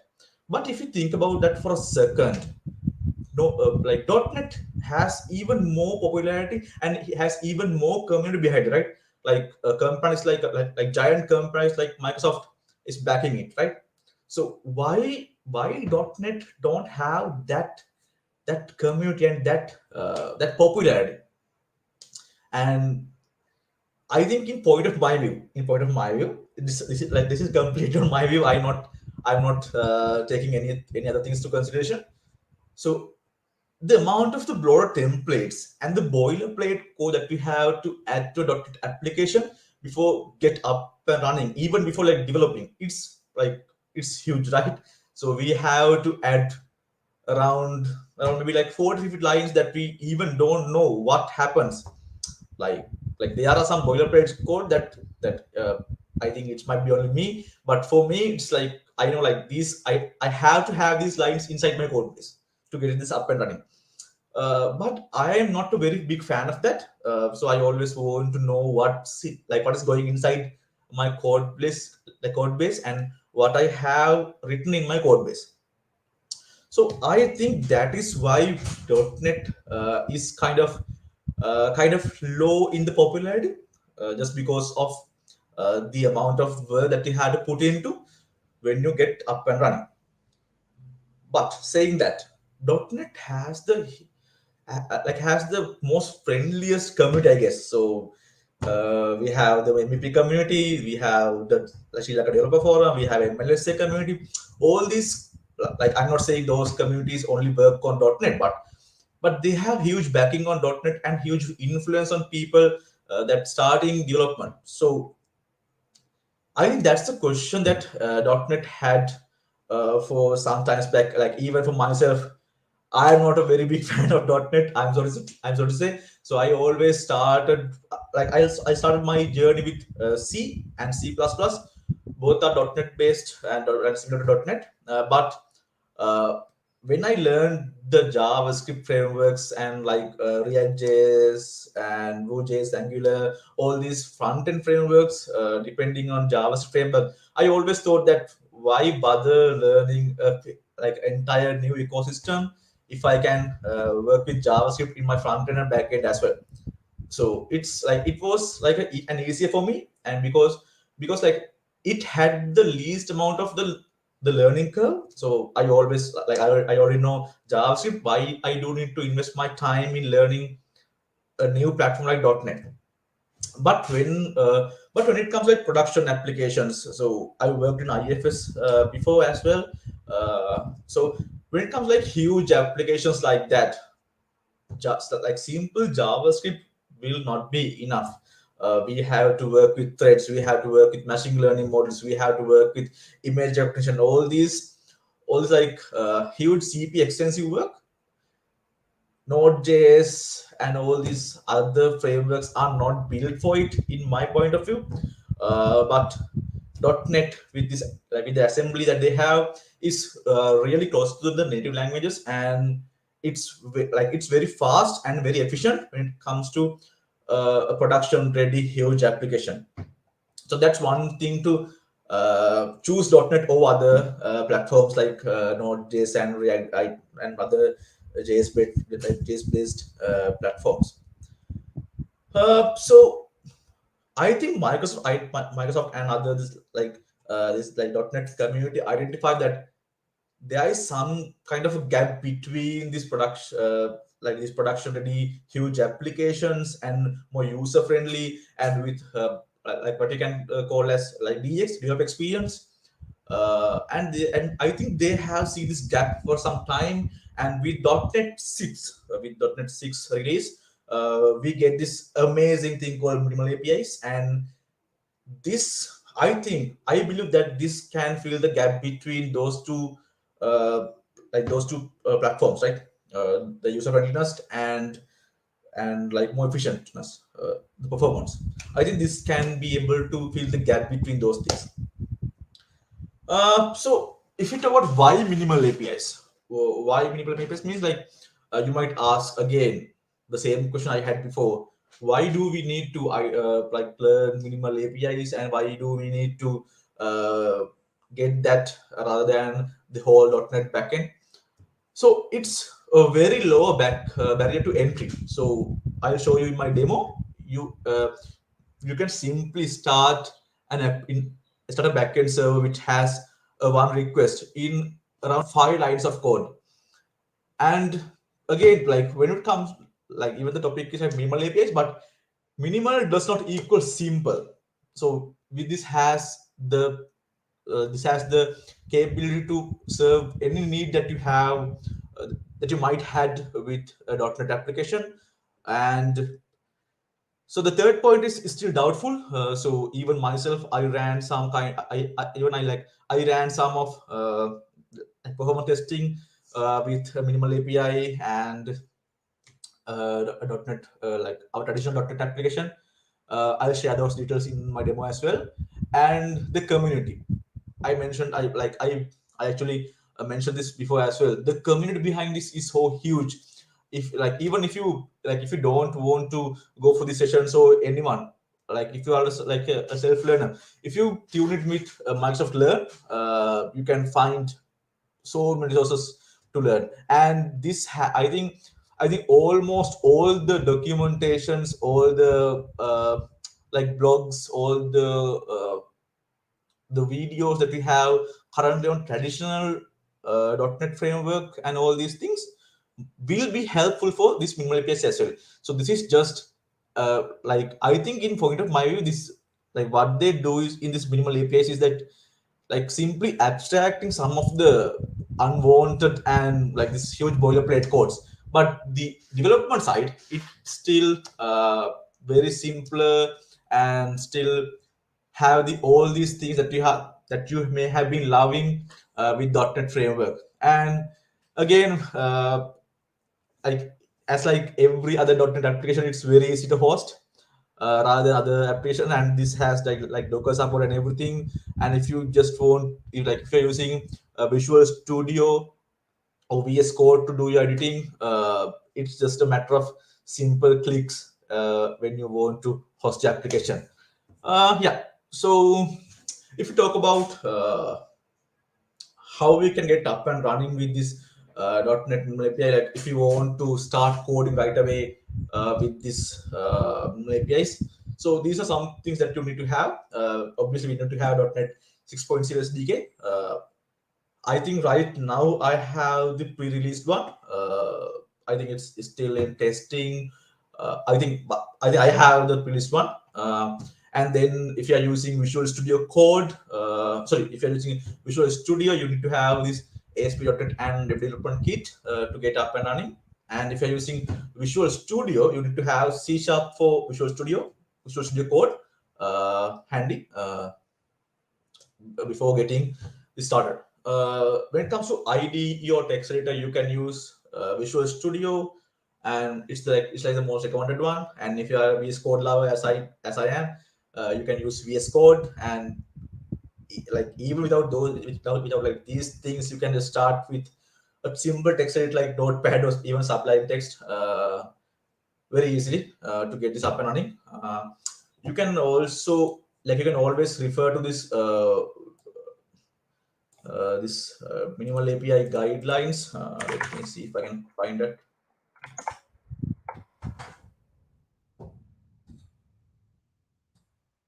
Yeah. So always always refer this documentation in Microsoft official page, because these things tend to change, because you can see even it's updated a few days ago. So these things get updated really quickly, and we are actually in like the early release stage right now. So always like refer this documentation if you are starting developing, because the things I am saying today might not be valid tomorrow. And like keep in mind, always use this documentation. Just refer my session as a guideline and basic introduction. Even like I'm really new to this application, I don't know a lot of things about this, and I'm still learning. So let's hope I can get this up and running in after my demo. So I think that's the time for us to start coding. I Do you have any questions so far with the things that I have mentioned before we start getting coding? Anything?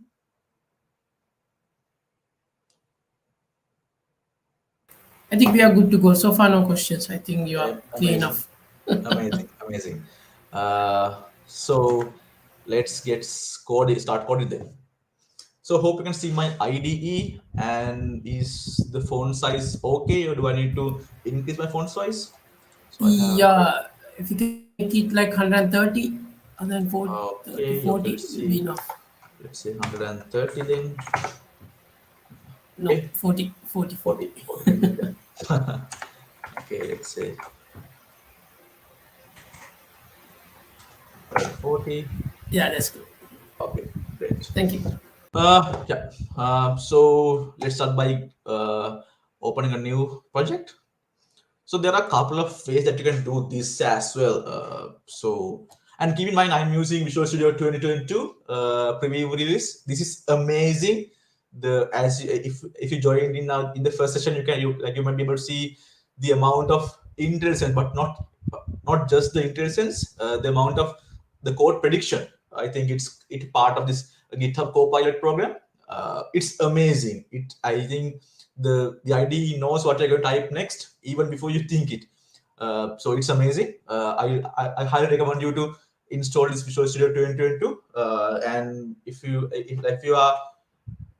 were like willing to pay, of course, pay and get the paid version. But we have the community edition. It's just as good as a professional one. It's completely free.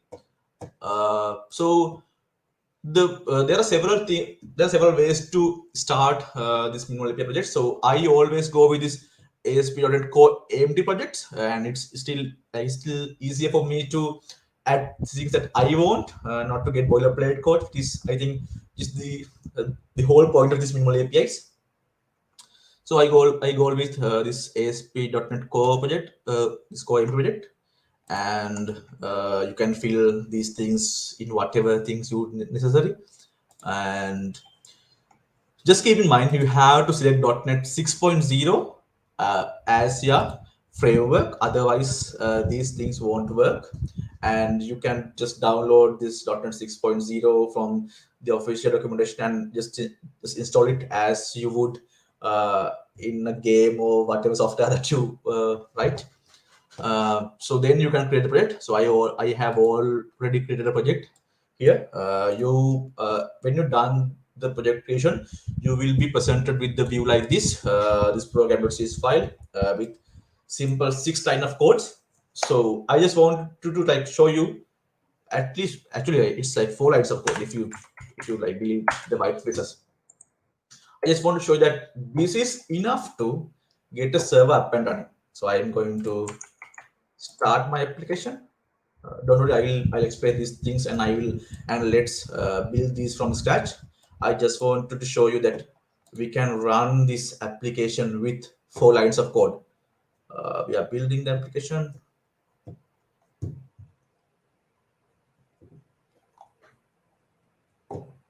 Now let me see. Okay, it's building, so it might take some time. I think I'm running this for the first time, this new project. Okay, it's getting ready.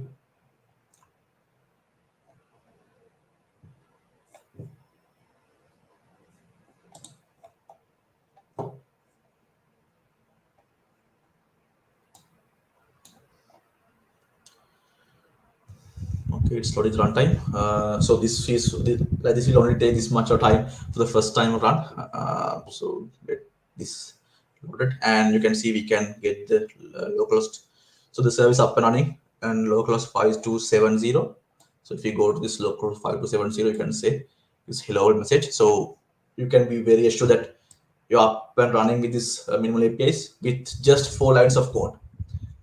Yes, I think like just take a minute to think how amazing that is. If you're a traditional .NET developer, you should already know like how hard it is to get an up and running, and how much of boilerplate code that you have to put in to this file before getting a server. So you can see we have a running server in localhost, which is just 4 lines of code. Okay, so let's stop the server for now, and let's start building this thing from scratch. So I'm going to remove all these things. So this might be very fun. Like this style of code is going to be very familiar to you if you are coming from Node.js background. So if you are a Node.js lover, you will definitely love this minimal API. And again, if you are a .NET lover, you will love this as well. So this. So if you put in like other words, it's like it's like .NET and Node.js came into play and created this amazing thing with their special qualities that we love. So let's start building this. So yeah, I'm going to know all these things. So the first thing you have to have is a builder. I'm going to build like this. I'm going to add builder equals web application and create builder, and I'm going to pass some system arguments to that. Okay, then I'm going to build our application. So you can see we are already getting our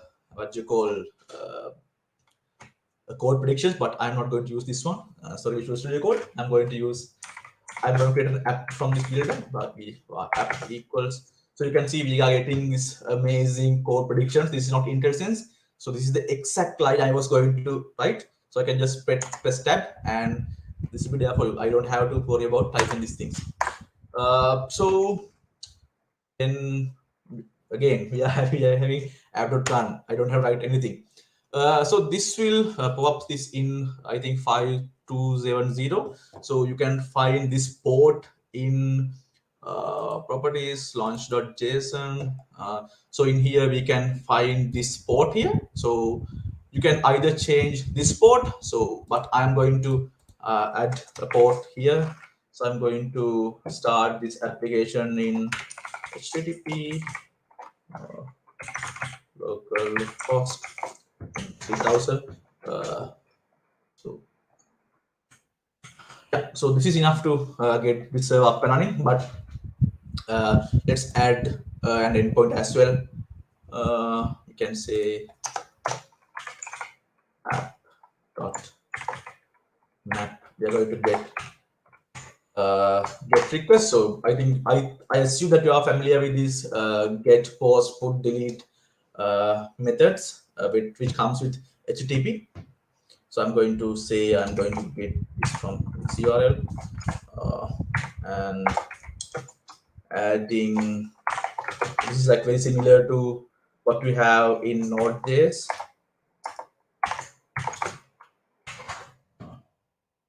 Say either throw it exceptional. So we can say return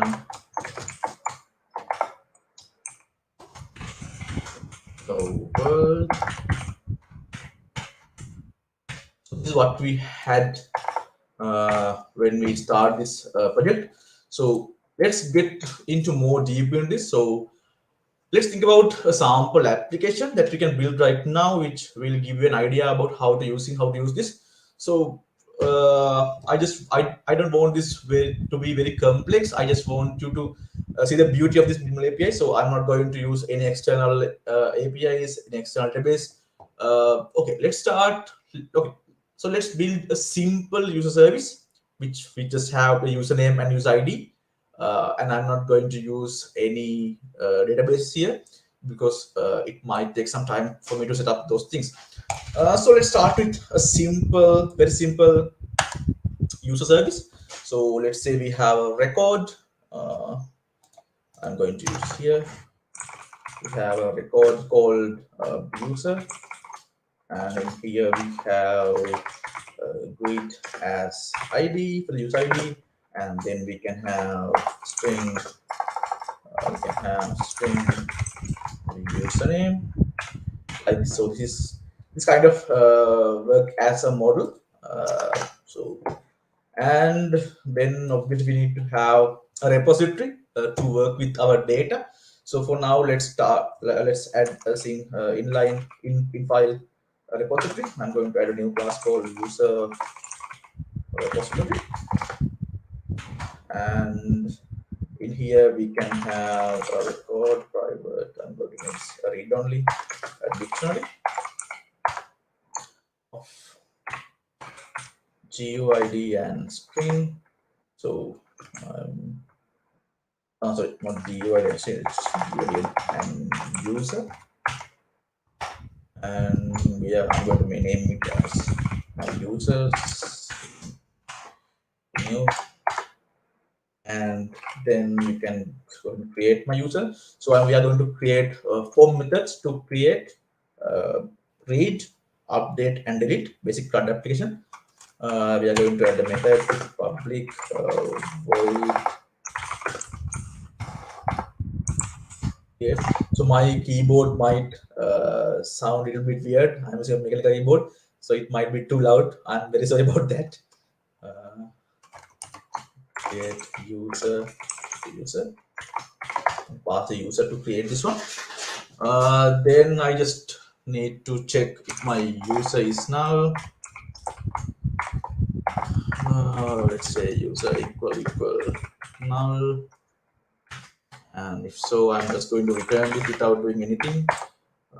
But if not, you can say our users dictionary, and we can add a new entry with my user dot ID equals user like this.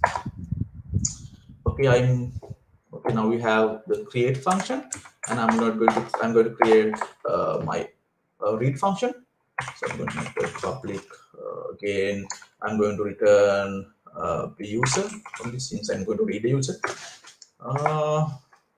Which I think we can add a get by ID. Get by ID, and we are going to pass a GUID ID.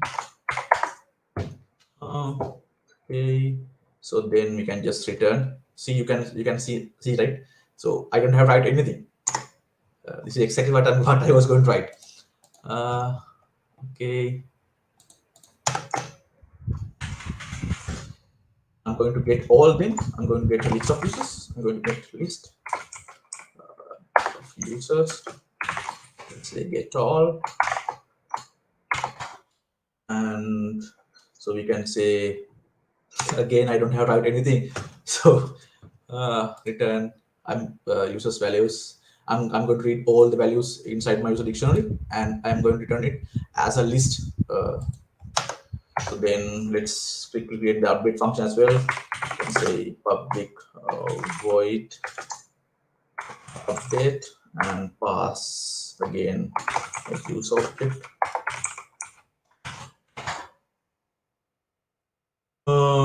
So we have to have the existing user.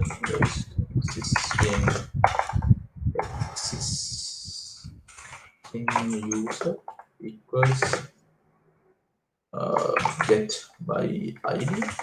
We can use the function that we have written before, get by ID, and I'm going to say user.id.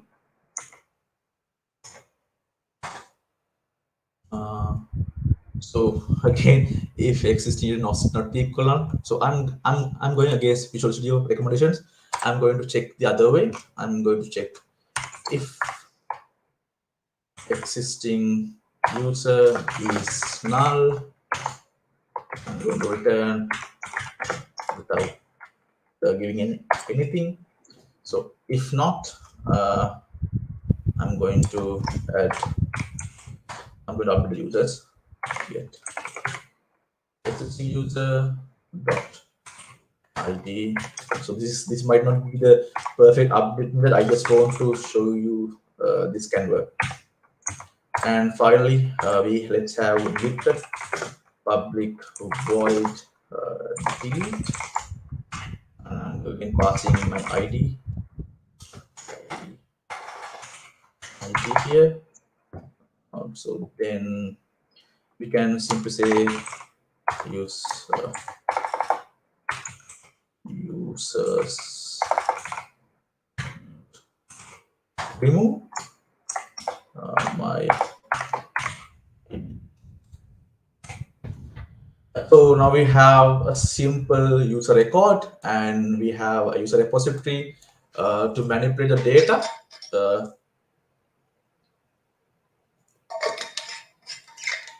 Sorry. So we are using this user repository to manipulate data and to mock a database kind of. Okay. So then let's create. Then first let's create our create route.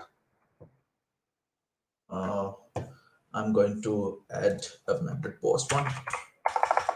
So app.map post. We usually use post method to create new resources.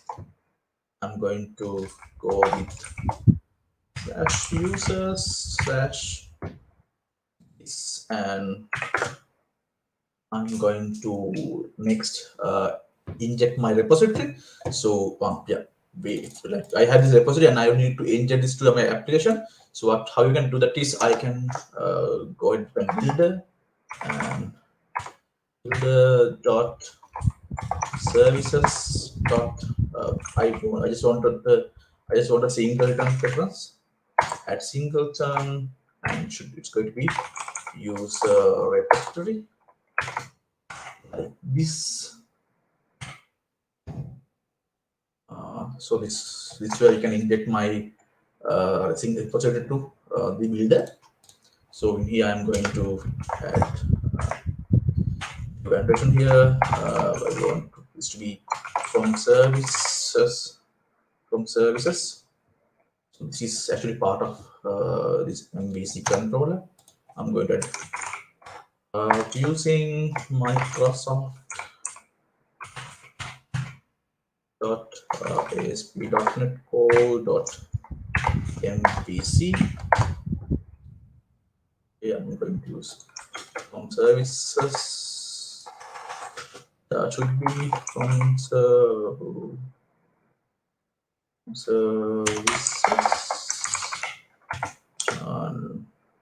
Going to be user repository.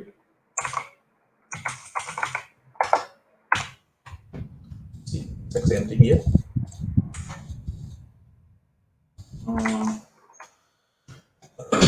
Repository, and I'm going to name this repo.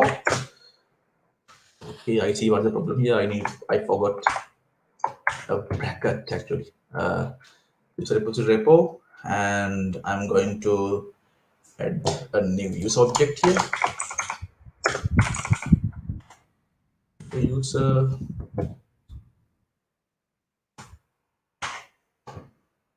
actually closing this one here, and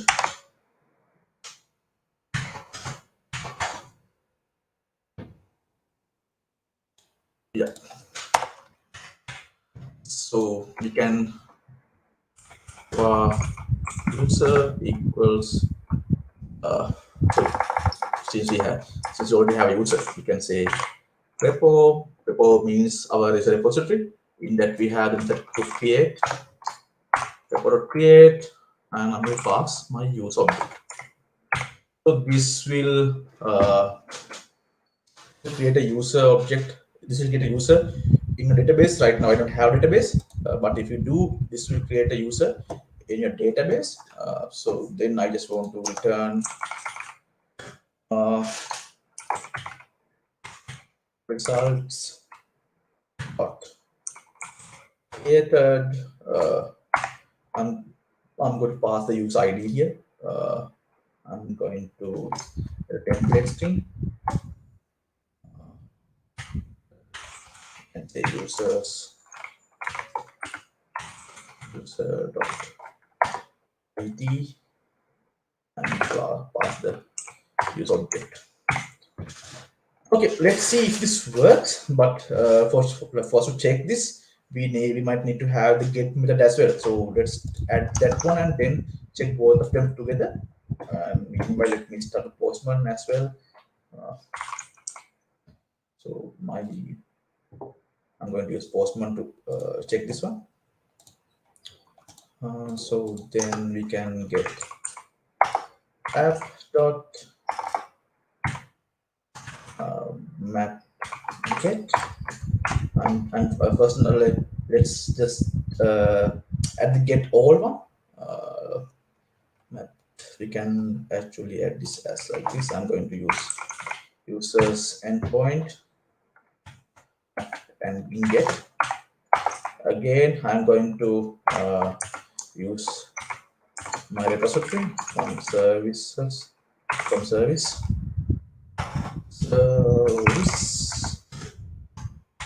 user repos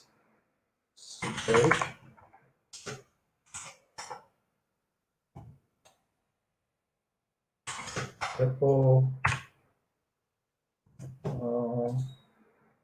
Do you have any questions or comments? Okay, no so far. Repo and v. So I think that's the only thing we need. So we don't need this bracket. Yeah.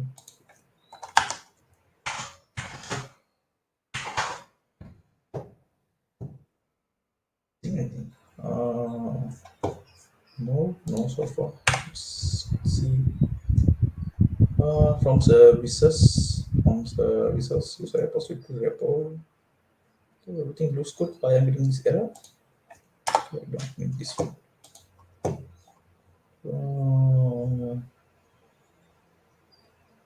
Sorry, I missed a bracket. And so what we can do is we can say return results okay, which will give a 200 response and dot and send data as repo dot. Yeah, I'm not getting this one. Let's see.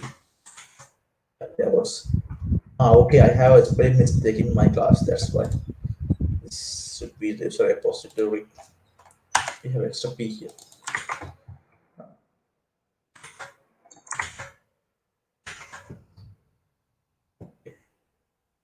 Let's say okay dot and repo.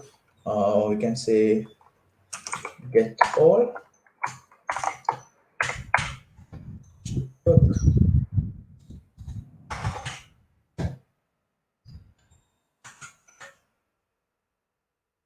Button found. I am missing.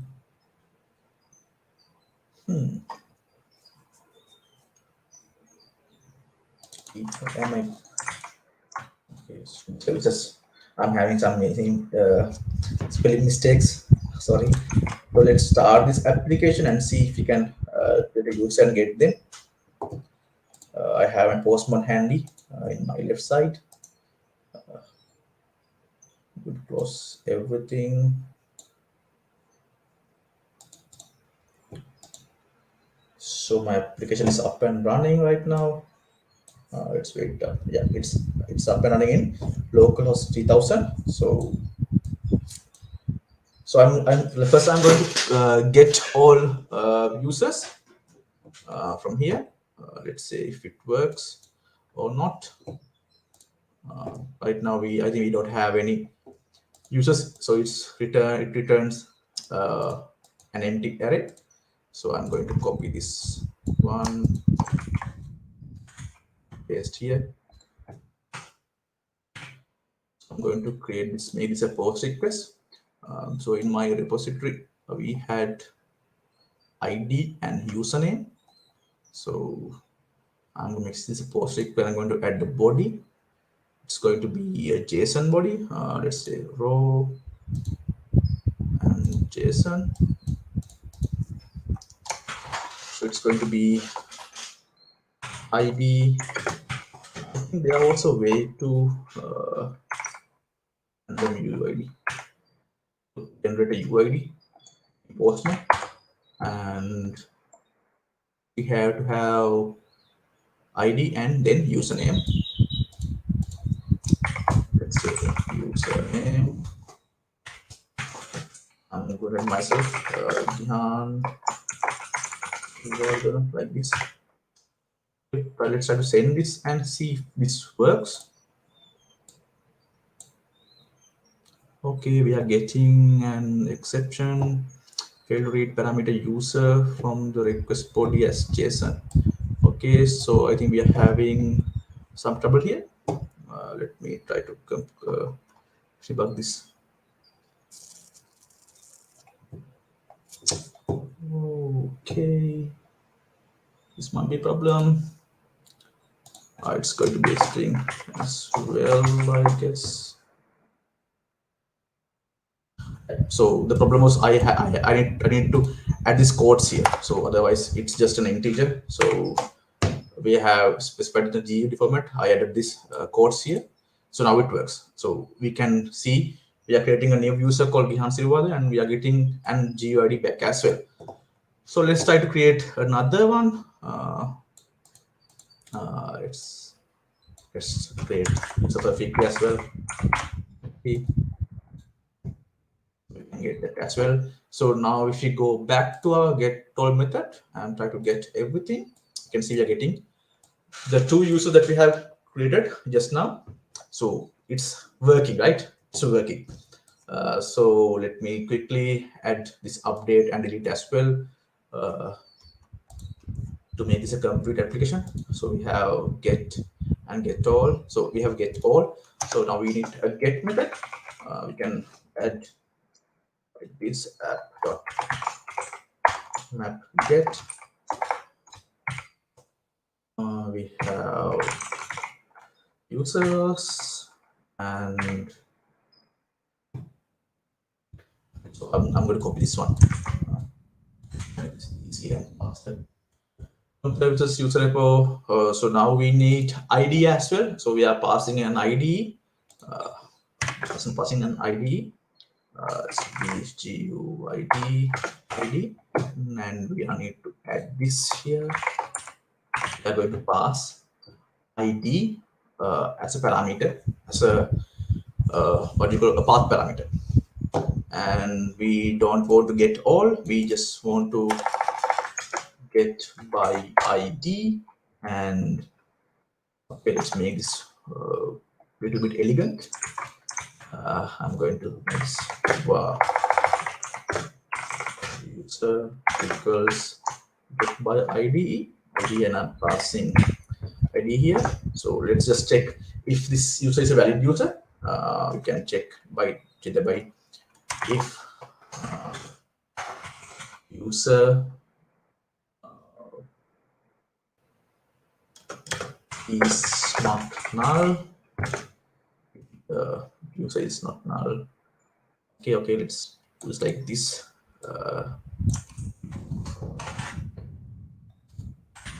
If it's not null, we are sending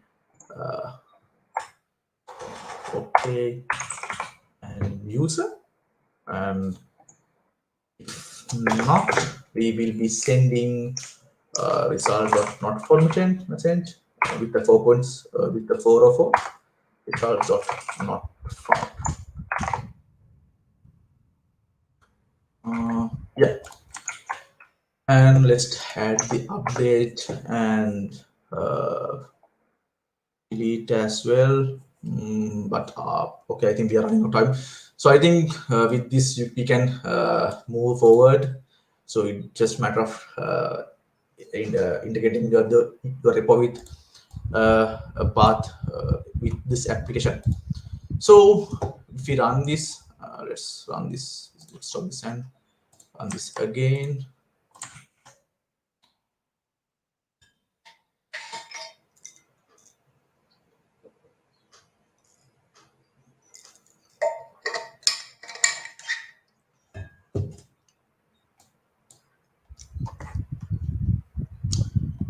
Okay, it's working, I guess. I get there should not be anything since these records are stored in our RAM. I'm going to create cream and I'm going to create Bihan and lead spell. So now we have 3 users. We can get this by this get all method. But if I just want to get details about Fikri, I can copy this GUID and I can paste it here as a parameter. So then I should only get details on Fikri. So this is basically how you can get up and running and starting with minimal APIs. But I think like even when I did this for the first time, the thought I had was like, this is going to be fine for a simple API with having one route and like around 4 endpoints. But if we are talking about a production ready environment with around 5-6 routes and 30-40 endpoints, is this going to work?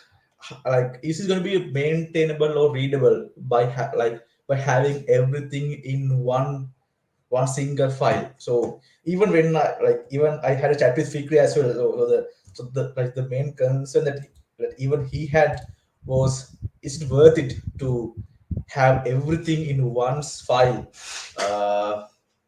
without having all these amazing folder structures that we are used to have with our Node.js and Spring Boot applications? Is it worth it to have everything in this one simple file? So I also got the same question, but so then I actually went on researching, is there a way to, like, if us to have a folder structure and simply having all these things inside one, like not one place, but properly structured folders. So I found a way. There are a couple of ways, but I found this one the most efficient and easiest one. So by adding by creating a simple interface and binding our services to the main application. So I'm not going to explain these codes. I'll share my code base with you guys, and you can just get this one. So this is simply reading our folder structures and getting all the services that we have defined and binding them with our main application. So with this, we can get started. Let's make this bit more elegant in words, bit more readable. So I'm going to create the folder structure first. I'm going to have a folder for my models. Going to add a folder, but call it models, and then I want a new folder for my repositories. I'm going to add folder repositories, and then we are going to add another folder for my routes. Add new folder, routes. I think we can get up and running. So first I'm going to create my user model. Let me quickly find it one. Okay, I'm going to create a new class called user. Add class. I'm going to call it user. So this is inside my new namespace and my models class. So I don't want a class actually. I just want the one we had before here, our record that we had. So we had the record called user, this one. I'm simply cutting it and pasting it in my user.js file. So we need to make this public as well. Public record user. So okay, this is going to act as my model. So when you have a big application, obviously you need to have a class and have models here. So I don't want that to be open next. And I need my user repository. And let me create a new class here as well. Class. I'm going to call this user repository.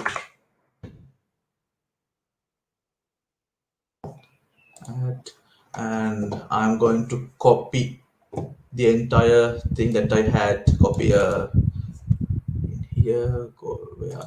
Okay, I'm going to copy this repository here. Then we can go with these things. Cutting this, and I don't want this anymore. And this repository, I'm going to paste everything inside here. And we need to import the user model here as well. You can do it by using .NET Conf. Okay, so we need to import our models folder here to use this users record. Okay, we have a model, we have a repository. So then let's go to adding our routes. Okay, we have our route folder here. First, I'm going to add my user route. Yeah. Add new class. I'm going to call this user route. So I'm going to use my magic code, which I will be sharing with you. I'm going to use my route definition. We have inside here. I'm going to use my interface as a parent class, and I'm going to import it here. But so in there we have two methods to be implemented. I'm going to implement them as well. Implementation. So don't worry about these things. These things are the code that I have written to make this easier for us to divide this into folders. So I'm going to add this to our services folder. So I'm going to add services dot singleton, just like we added our user repository. Here, I'm going to add user repository here. Then import it. Since now it is in different folder, I have imported as well. So repository. So in here we can start adding our route. I am going to copy everything from my program.cs file. Here I have three, right? I have three, right? And I'm going to cut everything from here. I'm going to copy it in my user. So now I don't need this from size file because we are already injecting it in here. I'm removing these things. Files, and we might need to import user class here, user model as here as well. Okay, I have imported that as well. So we have added everything here. Now it's just a matter of integrating this to our program file. Let's go to our program.cs. Okay, we can have here. So after, we don't need this anymore.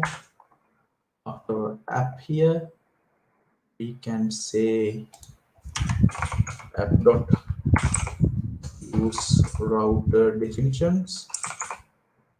I think it's inside my class.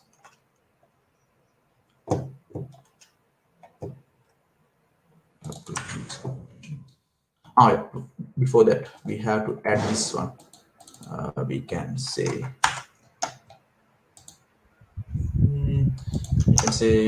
builder services dot add router definition. it's inside my extension. Don't need to do anything at router definitions.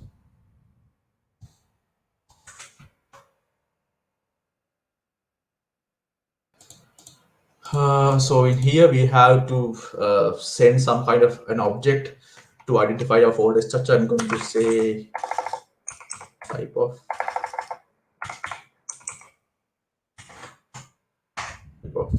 user. So again, import my user object. User. So now we can use this inside our application. App dot use router definitions.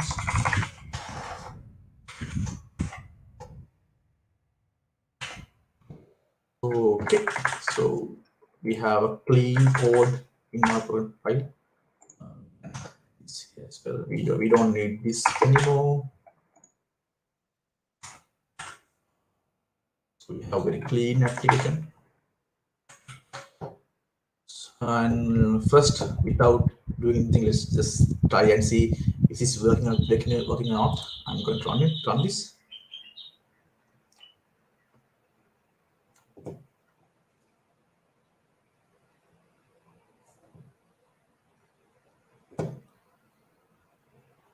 Okay, let's use our same Postman file here. So I'm going to create a new user. And we can get every one of them. Yeah, it's working. So now we have working application, and we have a slightly cleaner code base. So we have models, repositories, and routes in different folders. So it's just a matter of adding new files when you want to integrate new route. So I think we have only 2 minutes left in my time slot. So I think I have covered most of the things that I needed to cover. So let me just see if I have anything else in my presentation. No. So a couple of points that I need to mention here. Do you have any questions? All right. Do you have any questions with this? Fikri, you're on mute. No, not yet. So, but there will be, because this might be new. So you can just go on. So there are questions I have. Let's discuss about that. Okay. Okay, I know you have questions. So I have a couple of thoughts on this minimal API approach. Like obviously, if you are Node.js user, if you love Node.js, you're going to love this one as well. But can this replace your production environment? So I think it's a question that you're going to have, right? So can this replace the production code? In point of my view, this is production ready. Yes. I have run several tests. I have run some perf tests as well, as I mentioned before. This is production ready, but can this, like, should you migrate your whole .NET code base into this minimal API approach? It's up to you. It's definitely up to you, but you can, but you might want to wait a couple of, I guess, months to get like to see like how the community reacting to this, and how are the resources that you have. Like if you're stuck, do you have enough resources to ask to go for help? You might want to like to wait a couple of months to like move your entire code base from your right now code base to this one. So just definitely wait some time. I think like 2 months, 3 months will be enough.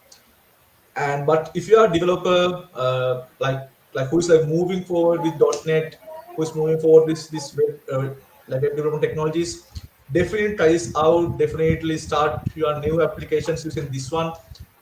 This will be very easy for you to get up and running if you are coming from a Node.js background.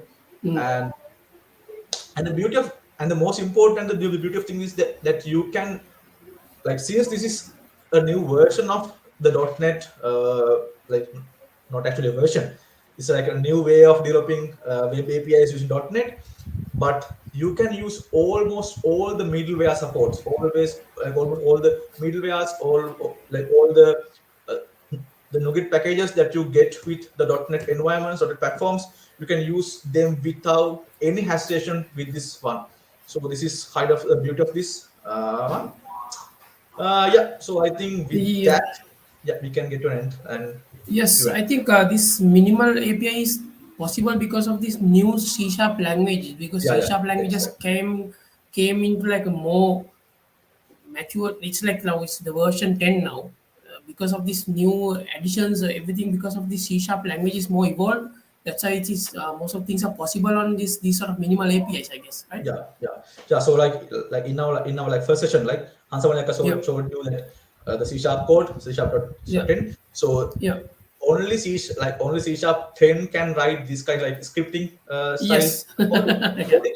So otherwise you need to have this like namespaces, classes, everything we set up. So with this, just this is like you can just consider this as your server.js file if you're using a yeah. Node.js background. So this is just a script you can write from scratch without having anything ready. And another thing I want to add is like don't be scared of this minimal API because if you are like a API person who used to work with controllers, that .NET 6 is still available on controllers because Exactly. you can just if you just go to file new project and you have there's a tick box saying remove controller based APIs, then depending on that tick box it decides whether the minimal API or a Or controller not. based API. Because on .NET 6 is still the controller based APIs available means you don't have to worry about. So if you already have a control based API, you can easily in using these .NET upgrade tools, you can just upgrade your controller based API into .NET 6 controller based API. So don't worry about it. So this is a new way of writing APIs, not to replace your controller based APIs. That's you have to make sure in your minds, right? And next question, next thing will be this folder structuring. How do we structure? Because if yes, most of the people come, if you are coming from Node.js, you know how it's a pain to maintain your code and separate your code, and also like it's up to you. Like this one method Gihan has showed us, right? So that's one Yeah, method. There's yeah, another it's up to method because C# already supports extension methods.